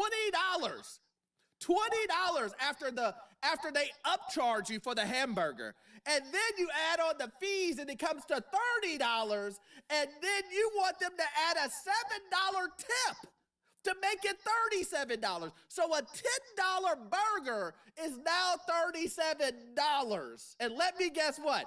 You want them to do that all based on if my food is going to be cold. That's so dumb it makes me mad. But what if it's not cold? Are you going to give me my $7 back along with my fees? No, you won't. You're going to say, that ain't my problem. Take it up with, I'm waiting on it. Who are you going to say? Well, who are you going to say? You're going to say DoorDash, right? Tell the customer to take it up with DoorDash. Hey everybody, Walton Goggins here. Starting a business is never easy, but with GoDaddy Arrow, that endeavor. So what do you think customers are going to say? They're going to say, you're not getting paid enough? Take it up with DoorDash. And I understand. You're going to watch this video and you're going to get mad. You're going to get mad and go, Orlando, that is not fair. These people need to start tipping. Then if that's the case, bring it up with DoorDash. Why aren't they paying you enough? Why is DoorDash paying you $3 to $4 and I just got charged $30 for a $10 item? Where's the other 20? See, if you can do math, it'll free you. Where's the other $20? In their pocket. See, I have the same energy all the way over, and you should too. See, if you understand that these corporations care nothing about you, they don't want to give you any benefits. Remember when you fought for benefits and they said, no way, we're never going to give that to you. Remember when you guys fought for more pay and they said, if we got to do more pay in this area, we'll leave the area before we give you more pay. Remember that? Oh, man, you guys forget. I understand. It was old news. It's old news. Remember when you guys fought over multiple items and they all said no? No. They all said no. They said, oh, you want us? You think we're going to pay more to you? You think we're going to pay more in taxes? Real quick, so DoorDash drivers, y'all know y'all don't have to work for DoorDash, right? Like, you know you don't have to do that, right? Because some of y'all are so aggressive and so rude for no reason. Like, you know you don't have to drive for that company, right? You know you don't have to work there. You can go do something else. And see, that's the problem. That's the problem right there, is that since you can't take it up with DoorDash, you take it up with your customers. You say, if you don't tip us, we're going to throw your food against the floor. If you don't tip us, we're going to do something bad to your food. If you don't tip us, then we're going to run our car through your front door. If you don't tip us, violence may happen to you. Whoa, calm down, Jamal. Don't pull out the 9. What sense does this make to give someone a tip who originally doesn't want to do it for you anyway? They're not going to provide the good service for you. They're just only going to provide the good service if you provide them a tip. But if you don't provide them a tip, they're going to do something harmful to you. Yeah, I know, I heard that. That's corny. Should you have given that person a tip to begin with? Because they want to do harm from you from the very beginning. The only reason why they did it is because of a tip. Oh! Oh, beautiful! And see, this is the thing that I've been trying to tell anyone who's been working in the gig industry. That 3-4 years ago, where everyone had money and you were getting tips rolling in, you could do whatever, and you were gonna make money on these apps. You were gonna make money doing this side hustle work. And a lot of you decided that, you know what? Instead of it being a side hustle, it's gonna be my main gig. Because people will always tip and want food forever, right? People want convenience. But here's the thing. When the economy started going down, what are the things that people will stop paying for? What are the things that people 100% will say, you know what? I'm gonna pull back on this. Restaurants, travel, hotels. We know this. And I've been preaching over and over and over. It's going to get smaller. You're going to start making more and more. These gig companies, what will they do? They're laying off people. You're fired. They're saying, listen, we're going to lay off our corporate people. And if they're laying off their corporate staff, what is going to happen to you who are the driver? You're the driver, right? You're the last person on the totem pole. What's going to happen to you? They're going to pay you less. I try to let people know that, listen, everything's going to shrink, including you. I just need you to think about this. Just as much as you are saying to yourself, these people need to be tipping the person, the customer who's ordering for you, who's paid a ridiculously high amount. Here's the thing. They know that they're paying a high amount, so let's not absolve them from that, because the truth is they shouldn't be ordering DoorDash either. They can't afford it either. You think that they're buying oxtail for $50 because they want to? Man, look, I don't know what to tell y'all, because the location I go to, they got money to last. They got money to waste. They got money to waste. The homes I delivered to, these $1 million homes, I delivered to one home, Taco Bell. It was a glass house. It was a glass house. You can see everything in that house. You can see how many bedrooms is in there.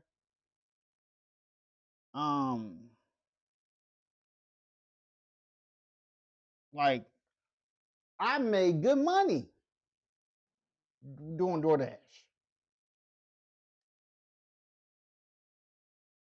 And I have to wait, because I'm waiting on all my information so I can see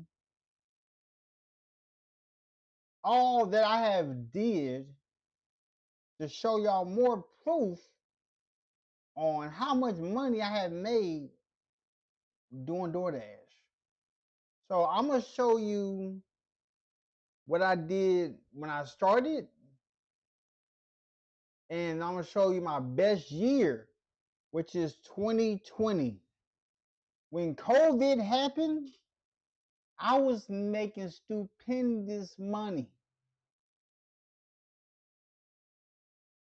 I felt like Pablo Escobar, the way I was moving, doing DoorDash.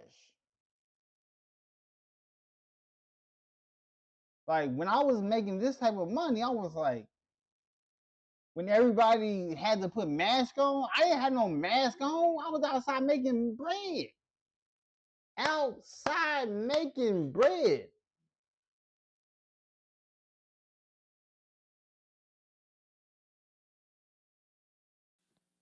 Yes.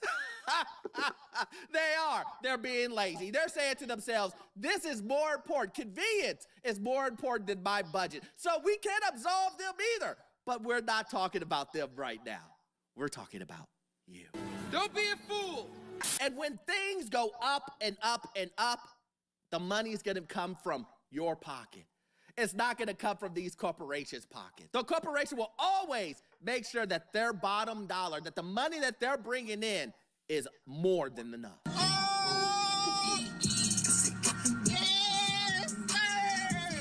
And this is the reason why I tell you to do the same. But listen, we're going to listen to someone else say what they feel. In DoorDash, y'all have completely lost y'all minds with this order. $4 for 8.8 miles, and it's a $1 promo, so I know they didn't leave no tip. And trust me, I already looked at the name, guys. The name will tell you a lot of the times if they will leave a tip and the location you're going to. I'm not finna do the order. Gas is just too high to be out here playing around with these low-paying orders. These customers need to leave tips. I'm not gonna do the order. And if I do decide to do the order, I'm gonna play around with them like they play with me. Your food will be cold fooling around with me if I gotta do the order and it's low paying and I gotta drive all them miles. But I'm gonna decline that one. I'm not gonna do it. But I'm not playing these games tonight, y'all. It's Friday night. Y'all need to be leaving tips. Yeah. I'm not doing it, guys. Nope. DoorDash, get it together. And here's the funny thing. This gentleman here, nothing against him. Hey, look. If you don't want your DoorDash rating to get hit, just let it go past. Don't hit no. Just let it go past.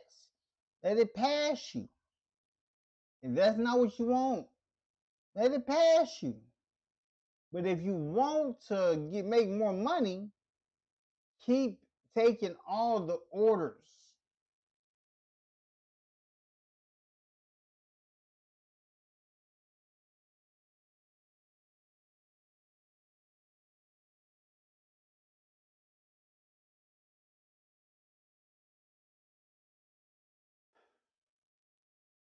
But he will be complaining, or these type of individuals will be complaining, be the first ones complaining when DoorDash suspends their account.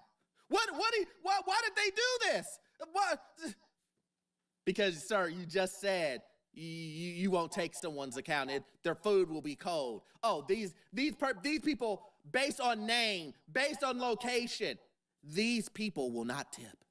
That's what you said. Now, it doesn't matter if it's true or not. It's discrimination in 4K.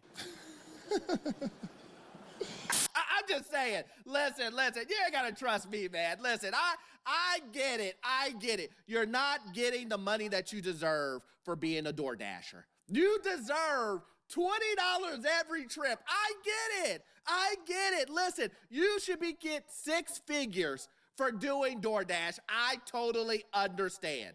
And listen, and get your money, man. Anyone who's doing DoorDash, get your money. Get your money. Listen, because the truth of the matter is you can believe all you want in DoorDash. You can believe all you want in these corporations. You can have all the loyalitis. At the end of the day, DoorDash will still not pay you. DoorDash will still not say, you know what? We heard, guys, that gas is going up. And you guys have been loyal to us. You guys have been loyal to us. How about we help you? How about we give you a little bit extra? How about we give you some type of bonus? Not a chance. Not this time. And if they did do something like that, it would be associated with do 500 trips and get $5 extra. This is the reason why I tell you guys, it's important to plan, budget, save, do everything in your financial future so that you aren't beholden to these individuals. Because here's the thing, a lot of reasons why individuals are working DoorDash, let's be real, is they need extra money to pay off debt. What do I say about debt? Get rid of it. Don't use it. A lot of you are using it for expenses that are already due. Remember your car broke down and then you had to use a credit card, or maybe you went and got a title loan on your car and you have to repay that back. So you are doing DoorDash to pay that off.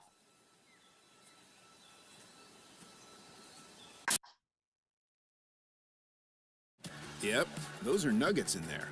The new crispy chicken crunch wrap slider. Starting a business shouldn't mean juggling a dozen different providers and accounts. One for your LLC, another for your mail, your domain, your website, your email. Suddenly, you're buried in passwords. But what if I told you there was an easier way? What if I told you that instead of going on that Cancun trip, if you would have saved up, you could have paid for that repair. You would have had 4 months of reserves, and you could have paid it from your savings account. But listen, I know you guys don't want to hear that. I know some of you guys don't want to hear that. But let's listen to someone else who kind of understands that DoorDash is getting over. I just came on here to say this. DoorDashing is some bullshit. It really is. Because you mean to tell me you charging the customer all of this money, taxing the out of them on their food or whatever they buying off the app. Yep. And only paying the driver $2 or $3 to deliver it. Diabolical. Y'all. That's crazy. I make more money. I cannot wait to show y'all. I can't wait to show y'all proof. The proof is in the pudding. I have to wait a month to see all my things.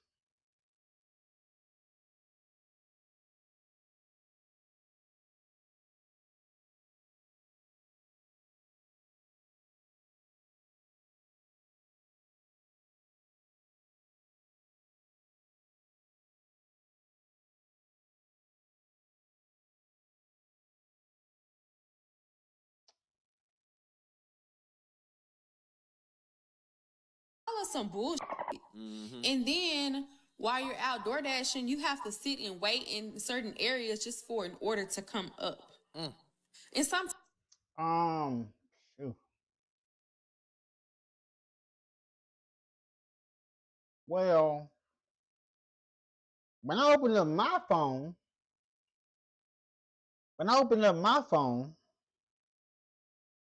mine's different.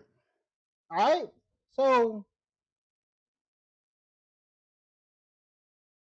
shorter wait times with Platinum. The average wait time is 7 minutes. With me, it's 3 minutes. All I gotta do is wait 3 minutes. Y'all gotta wait almost 10.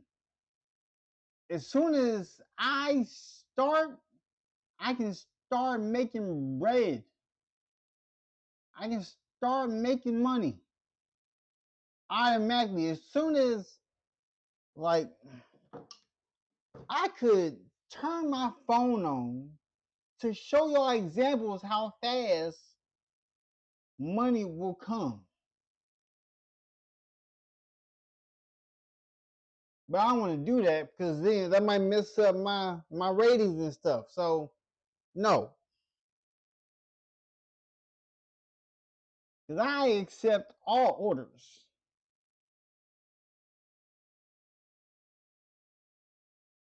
So, you see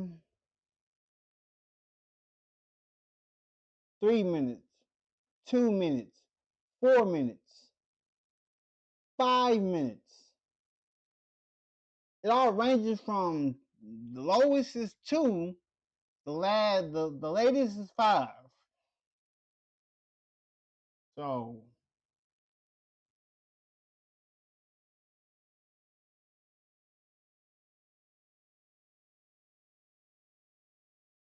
sometimes it might take a long time for just to get an order to pop up on your screen.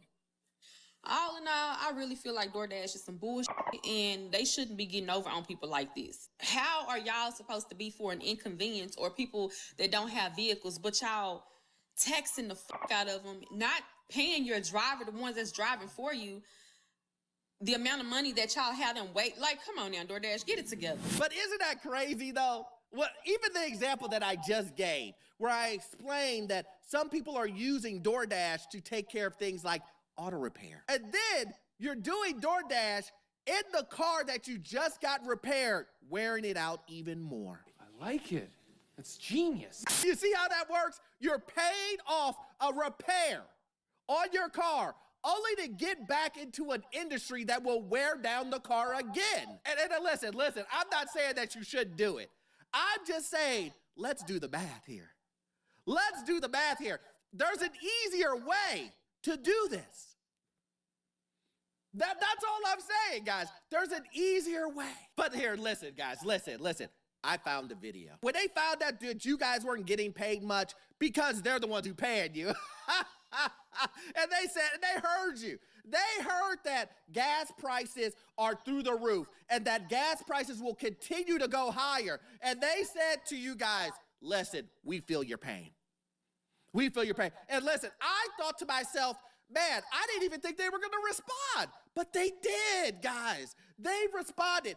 DoorDash it literally responded and wants to help you guys out. They say, as a matter of fact, I just want you to hear the video. DoorDash sent out an email to all of its dashers and basically saying, hey, we know gas prices are getting higher, so we want to help you out.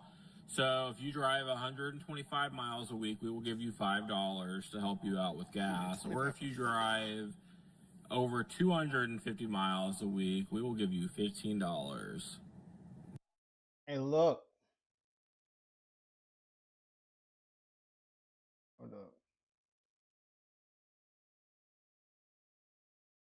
Hey, look. What y'all should have did was treat DoorDash like an actual business. You should have applied for a fuel card. I'm not going to be dropping gems and you're not going to be taking them. I'm not going to be dropping gems if you're not going to take them. because I have a fuel card that I utilize, and it's due every week. And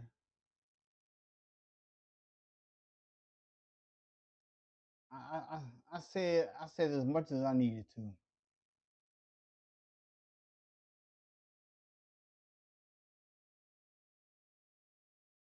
Yeah, they're really generous, DoorDash. I mean, we all know how much people pay in fees to actually get their delivery delivered to them. But DoorDash is like, you know what, golly gee, we're gonna be great, and we're gonna give these people a maximum of $15 a week because that is really gonna help them. And I know some of you might be saying, well, it's the thought of that counts. Get a real job. Yada yada yada. Well, the thing is, if everybody did get a real job, there would be nobody out here to do DoorDashes or deliver you anything. So, I mean, you could show a little bit of yada yada. Well, the thing is, if everybody did get a real job, What you mean? If everybody got a real job, I remember when I was working a real job while doing DoorDash, the real job let me go. They told me that I was making too much outside of the real job. They wanted me to live off one source of income. They didn't want me to have multiple sources of income. I guess it was my fault because I showed my hand to the job I was working in 2025 because I was headed on to a year of working for a company to let your boy go.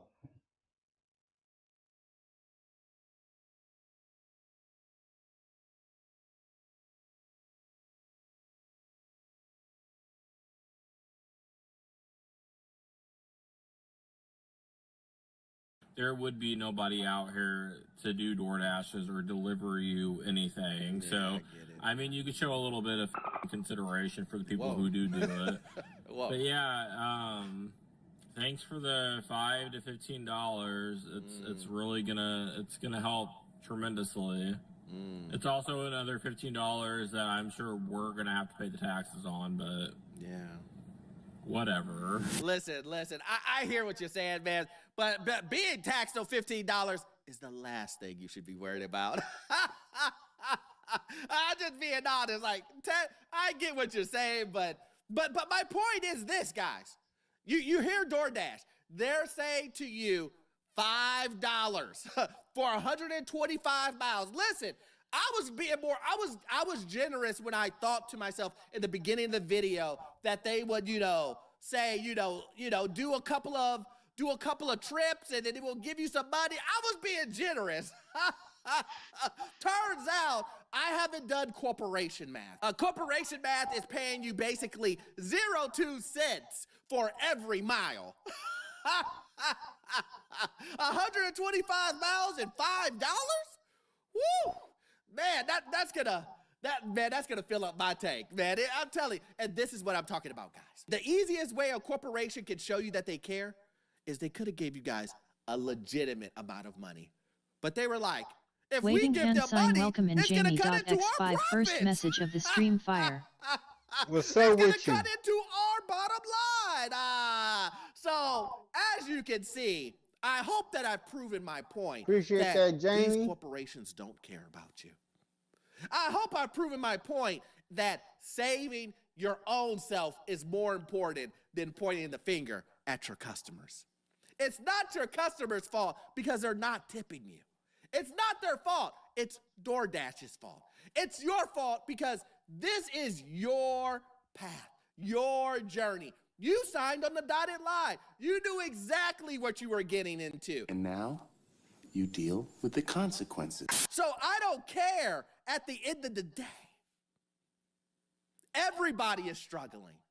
Everybody is trying to make it. And I'm sorry to let you know this. I'm sorry to say this, DoorDashers, but paying $7 on a 300% markup probably isn't on your customer's mind. Probably isn't. Anyway, guys, I could talk about this forever, but as you know, we have a Patreon, and we do exclusive videos over there. You will love it. Also, too, you won't get all of your videos from this one video. I need you to watch this video right here. Yes, this one right here. It will give you information on the housing market, financial news, and get yourself into your own rental property. You guys will love it. See you guys in the next one. Thanks.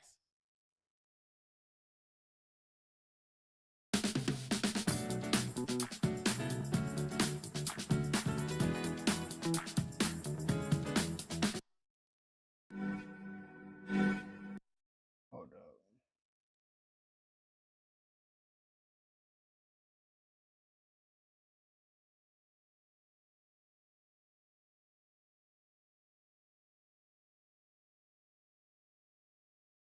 Not that one.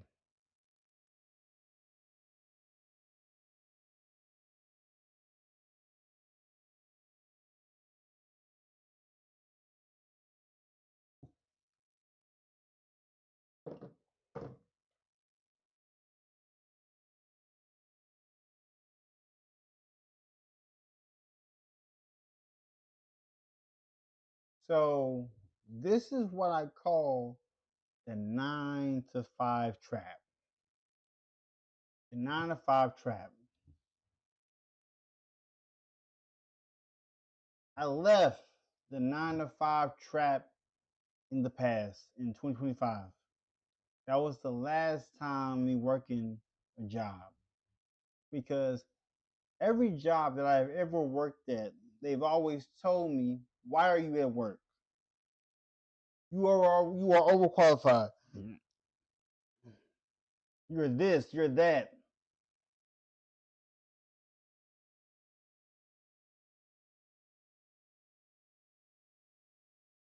But let's see. Why 99% of Americans never get rich? The 9 to 5 trap. Let's see for ourselves.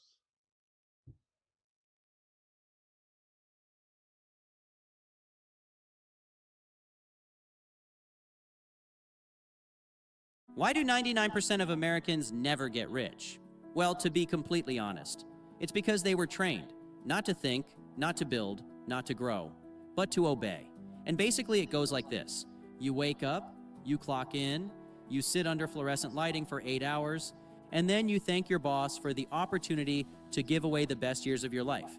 That's not freedom. That's financial hypnosis. The system doesn't want you rich. It wants you comfortable enough to keep showing up, but broke enough that you can't afford to leave. Welcome to the 9 to 5 trap, where dreams go to die quietly between coffee breaks. Now let's break down exactly how it happens step by step, and how you can finally escape it. 1. The system was never built for you to win. All right, let's start here, because this is where most people's American dream literally gets hijacked.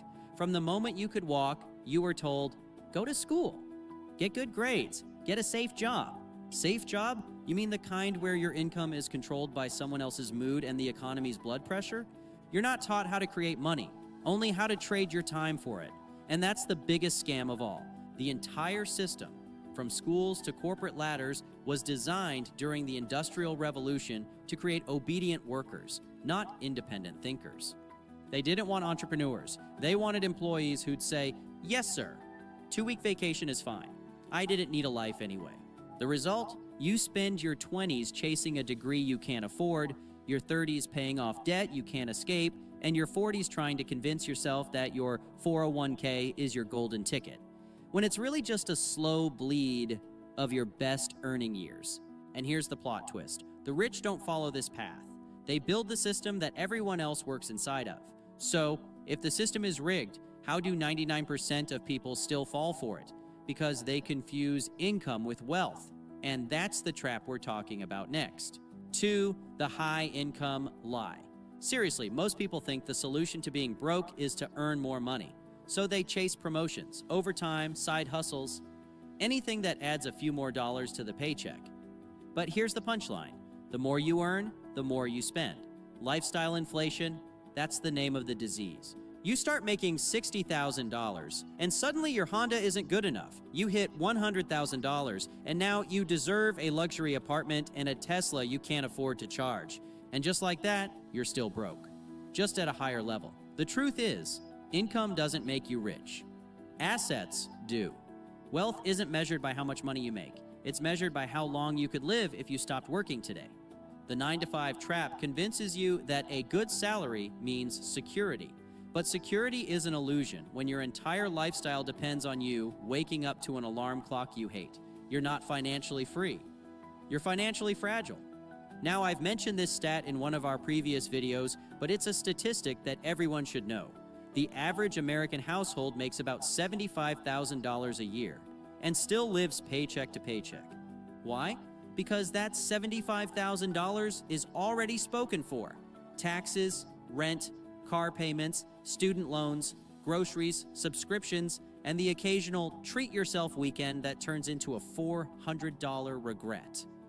You're not earning money, you're renting your lifestyle. The rich, they earn money once and make it work for them forever. They don't spend money to look rich. They use money to buy time, and that's what actually creates freedom. So if income doesn't make you rich, what does? Let's talk about what the rich do differently, because it's not about working harder. It's about escaping the wage hamster wheel entirely. When I switched to Allstate, I saved hundreds. My old insurance company. 3. The 9-to-5 was built to drain you, not develop you. Let me be honest for a minute, because let's face it, the 9-to-5 isn't evil. It's just outdated. It was built for a world that doesn't exist anymore. A world where loyalty to a company meant something. But today, you're replaceable before you even finish your onboarding packet. The corporate game works like this. You sell your time. They decide what it's worth. They keep the profit your time creates. And the longer you play, the harder it is to leave, because comfort is addictive. See, the trap isn't your boss. It's the psychology that keeps you there. Every paycheck reinforces the illusion of safety. I'm doing okay. I'm making money. But in reality, you're just on a treadmill. Burning energy, staying in place, and calling it progress. By the time most people realize they're trapped, they've built a lifestyle so dependent on that bi-weekly deposit that freedom feels dangerous. And that's the real tragedy. We've built a culture where stability is praised more than independence. Here, let me try and give you the perfect analogy. You're like a lion born in a zoo. You get fed every day. You're comfortable. But if they opened the cage door tomorrow, would you even know how to hunt? Most wouldn't. That's why 99% of Americans stay stuck. Because the comfort of predictability feels safer than the chaos of opportunity.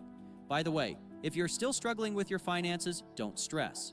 Go back and watch our financial freedom playlist to help you go from broke and middle class to financially untouchable. And as always, make sure to subscribe to the channel. But anyway, here's where the story flips. Because once you understand this next part, you'll never look at your paycheck the same way again. Let's talk about the money equation. The rich understand that the 9-to-5 never teaches you. 4. The time for money trap. Look, there's a reason it's called a rat race, because no matter how fast you run, you're still in the cage.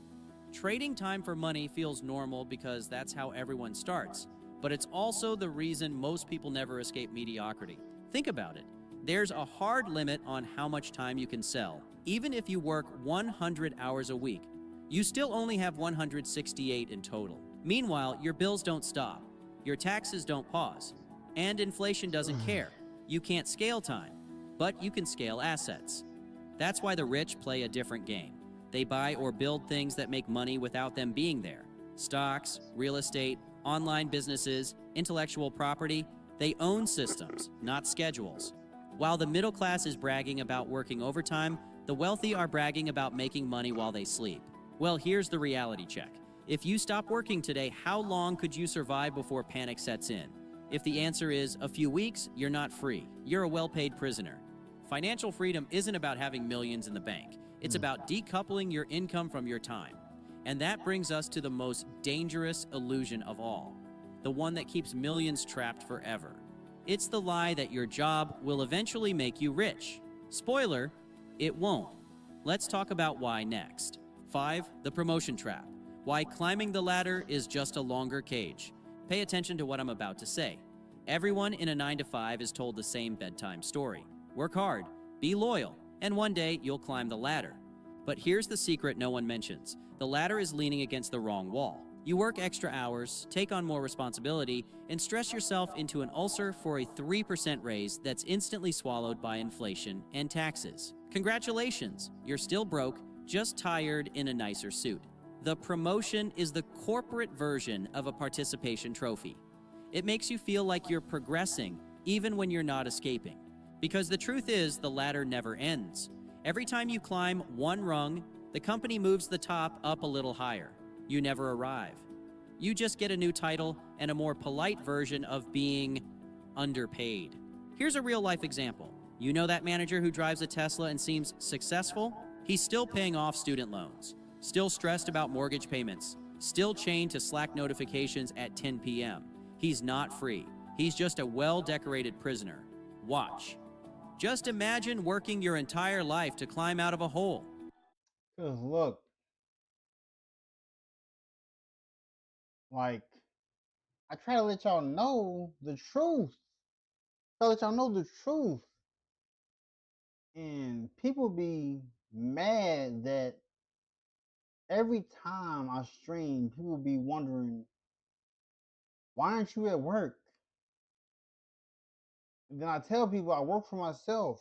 Like, literally, my logo is right there.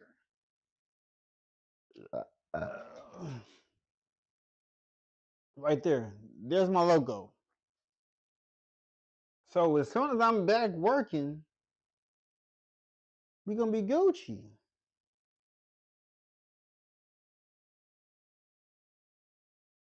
And then I found out that I can do medical courier work through DoorDash. That's more money in my pocket. That's another app to make me money. So that's a fourth type of contract.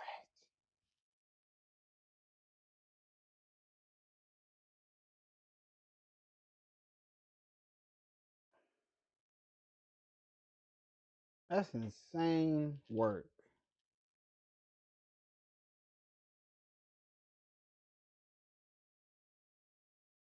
Insane work.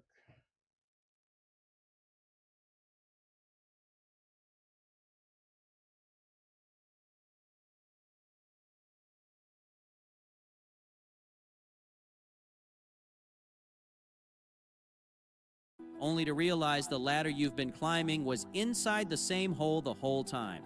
That's the 9 to 5 promotion system. It's not meant to set you free, it's meant to keep you hoping that freedom is just one more raise away. So if the corporate ladder is a scam, why do people still cling to it?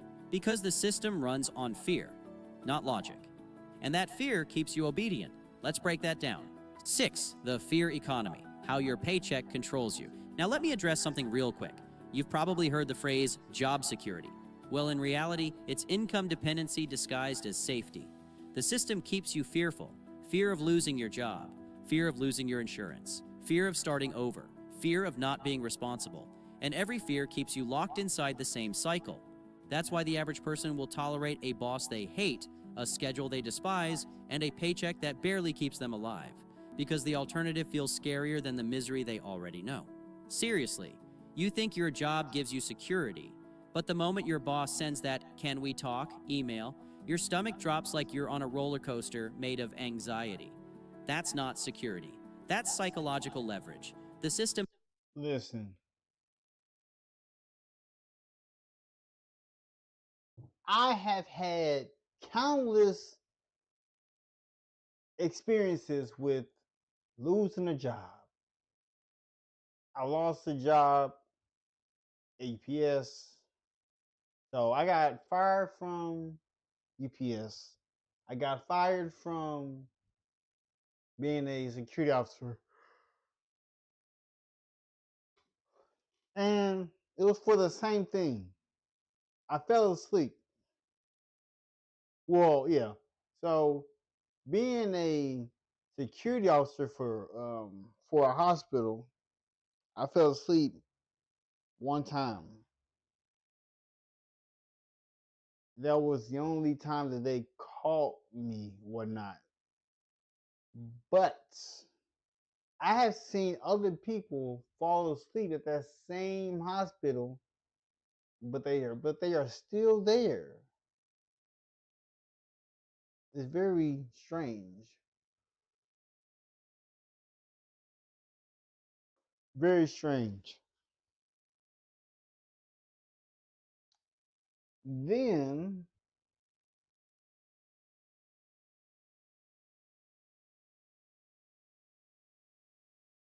I fell asleep at UPS. I was there working night in, night out. 5 years. And I was supposed to be a full-time soup. They gave it to somebody else. Hmm.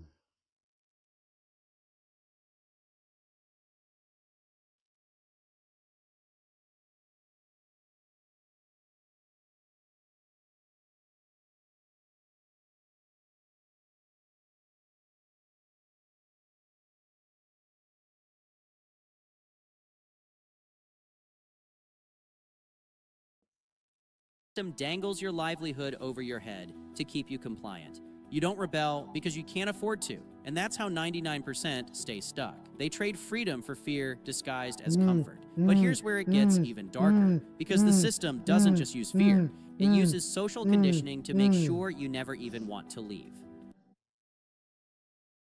Today, I'm partnering with Capital One to tell you why you should try Capital One pre-approval. Y'all know I use my Saver card for food and travel a lot. It rewards me for what I love spending on most, food. With Capital One, you can see which cards could be right for you. 7. The social trap, the normal that keeps you broke. Here's the genius of the 9-to-5 system. They don't have to force you to stay. They just convince you that leaving is irresponsible. Think about it. If you tell people you want to quit your job to build a business, they'll say, that's risky. But working a job where your entire income depends on one person's approval, apparently that's safe. Society has rebranded mediocrity as maturity. We call it being realistic.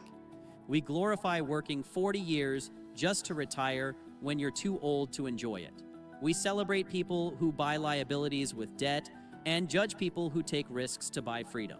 You're not crazy for wanting out. You're just surrounded by people who've accepted the cage as normal. Think about it. Ever notice how people brag about being busy like it's a badge of honor? Oh, I've been working nonstop this week. That's not success, that's slavery with extra steps. The 9-to-5 world glorifies exhaustion. It teaches you to measure your worth by how much you sacrifice. Sleep less, work more, smile through burnout. Because apparently, if you're miserable and productive, you're doing life right. But here's where the wealthy break away. And it's not because they work harder. It's because they understand a completely different rule book, one that flips this entire system upside down. Let's expose that next. 8. The rich don't work for money. They make money work for them. If the middle class trades time for money, the wealthy trade money for time. They don't clock in. They don't ask for permission to take vacations. They don't rely on a boss to approve their income.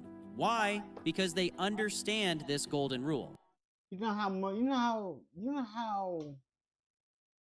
amazing it is that I don't have to trade my time for money. Like, I am in control of what I want to make. I make the decisions. So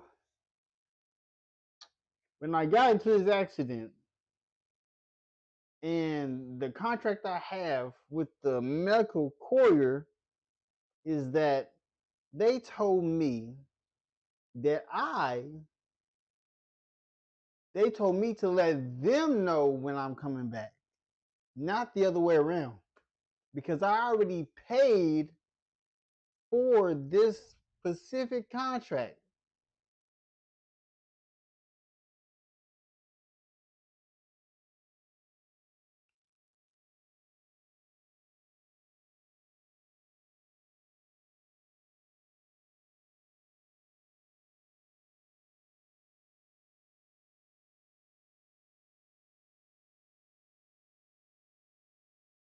If your money isn't working while you're sleeping, you'll be working until you die. Instead of earning and spending, they earn and reinvest.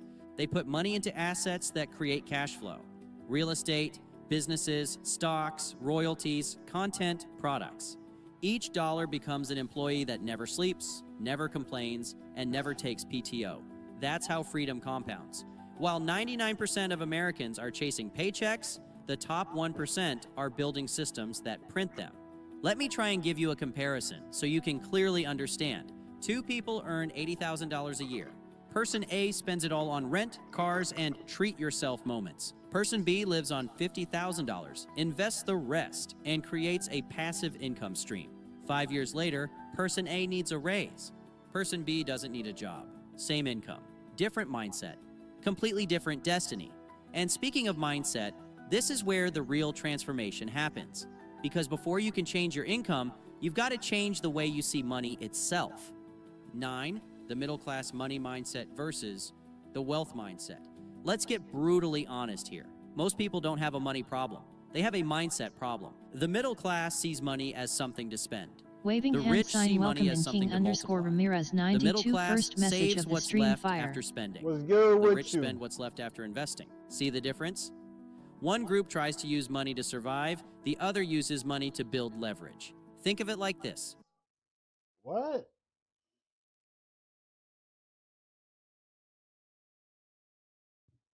How am I stealing content, but I'm speaking over this said content?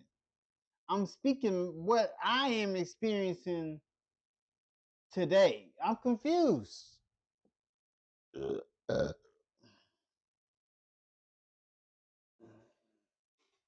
And then you think that my wife is cheating on me. You must have a lot of hate. Let me look at how many times you've been in here.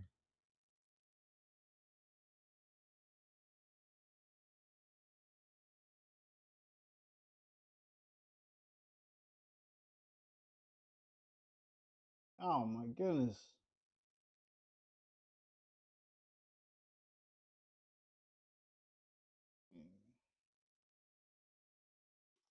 That's crazy. That's crazy. Like, I'm sorry that I'm not the entertainer. I'm not the gesture that you wanted me to be. I literally do this for free. And when when my money gets to me, I'm gonna be back to just doing Monday, Wednesday, Friday.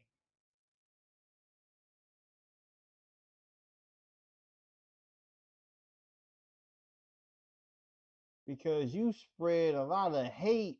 I don't even know how old you are. I don't know. Your life must be boring. Your life must be boring. Because you created this account in April 4th of this month. mRNA.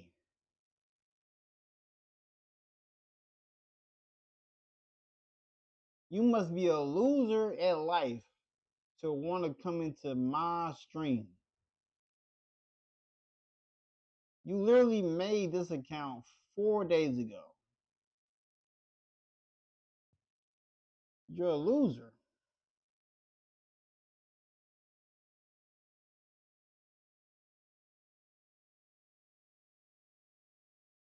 If your money were soldiers, most people send theirs into battle unarmed, on bills, subscriptions, and liabilities. The rich train their soldiers, arm them with investments, and send them to conquer new territory. That's why they grow exponentially, not linearly. They understand compounding, not just in finance, but in decisions, habits, and time. And that's what makes the gap so wide. Not intelligence, not opportunity, but perspective. And that leads to the final and most uncomfortable truth about why 99% never get rich. It's not because they can't, it's because they won't. Let's close it out strong. With the American Express Platinum Card, you can access over $3,500 in value each year. 10. The real reason 99% never escape and how to flip it. Now let me give you a golden piece of advice. Most people don't fail because they're lazy. They fail because they're comfortable. They settle for good enough. They tell themselves, I'll start when things calm down. But newsflash, things never calm down. There's always another bill, another distraction, another excuse, and before you know it, you've spent 40 years trading time for money, then retired with nothing but regrets and an arthritis prescription. Meanwhile, the 1% were never smarter. They were just uncomfortable enough to change. They didn't wait for permission. They didn't wait for the right moment. They started messy, learned fast, and built quietly. Because at the end of the day, wealth doesn't come from working harder. It comes from thinking differently. Now here's the step-by-step framework on how to escape the 9-to-5 trap from start to finish. Audit your income. Know where every dollar goes. Cut lifestyle inflation. If it doesn't make you freer, it's not worth it. Invest early and often. Index funds, real estate, digital products. Pick your vehicle. Build skills that pay you outside your job. Writing, marketing, coding, sales. Skills are freedom. Automate your money. Systems create discipline where motivation fails. Start something of your own. Even small, a side hustle, content, a service. The goal isn't perfection, it's momentum. Every step isn't about money, it's about ownership of your time, your choices, your future. So why do 99% of Americans never get rich? Because they never question the system that keeps them poor. They think money equals freedom, but real freedom comes from control. Control of your time, your energy, your decisions. The rich don't escape the 9-to-5 by accident. They escape because they realize, if I don't build my own dream, someone will hire me to build theirs. Now, if this hit you hard, if I don't build my... You see? Now, let's bring my face up to this. Now, let me bring my face up to this. This is what I'm saying. I have always been an entrepreneur. Now, if I don't build my own dream, someone will hire me to build theirs. I am focused on building my own company. And I make so much being a medical courier that I can just stream for free. And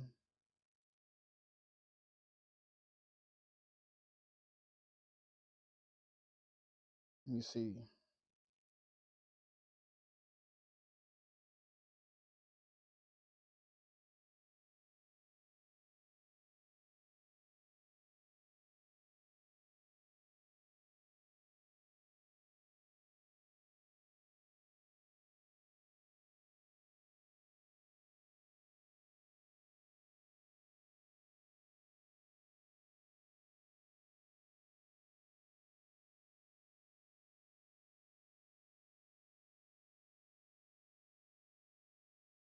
But hey,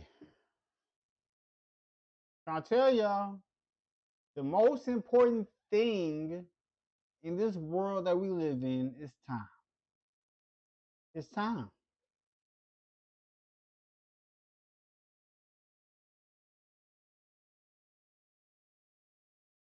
It's like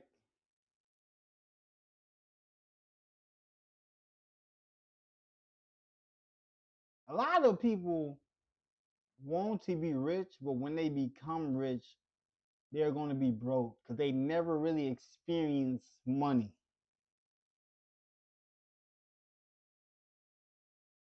Let me go check. I'll be right back.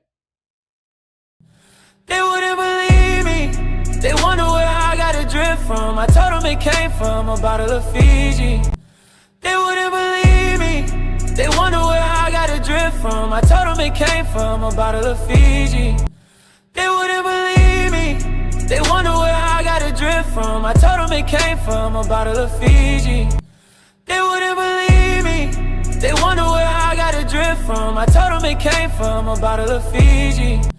They wouldn't believe me. They wonder where I got a drip from. I told them it came from a bottle of Fiji. They wouldn't believe me. They wonder where I got a drip from. I told them it came from a bottle of Fiji. They wouldn't believe me. They wonder where I got a drip from. I told them it came from a bottle of Fiji. They wouldn't believe me. They wonder where I got a drip from. I told them it came from a bottle of Fiji.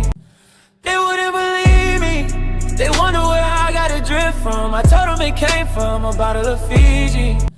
They wouldn't believe me. They wonder where I got a drip from. I told them it came from a bottle of Fiji. They wouldn't believe me. They wonder where I got a drip from. I told them it came from a bottle of Fiji. They wouldn't believe me. They wonder where... I keep trying to tell y'all, man.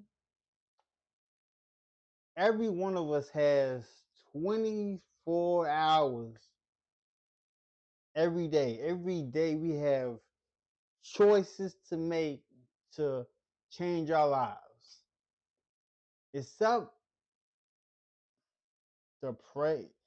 Give your praise to God, and He will give you what you are supposed to be doing for this world.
Ooh, he had a full ride scholar, alpha.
Alright, so my mic died, so had to hook that up and change it.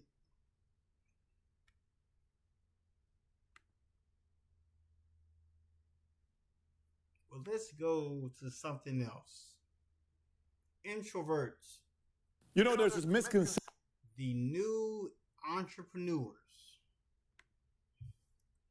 Let's see what's going on. Let's see what they got for me. Let's see what they got for me. So, look, King. As soon as I get back to working, this is what I'm going to do. To the main 3 mods that got me to where I am, to being in the algorithm, I'm going to give them money for everything that they've done for me. And then I'm going to go ghost, meaning I'm going to still create content when I get back to working, and we're going to go from there. Because I do other things outside of this realm. So let's see what's going on, shall we? Introverts, the new entrepreneur. Let's see. Let me see how much they know about me. Perception that people think great leaders, great entrepreneurs, great creative people are this larger-than-life personality, charismatic, you know, just when they come in, they light up the room. But today I'm going to make a case to you, introverts out there, why some of the possible greatest entrepreneurs and thinkers were introverts.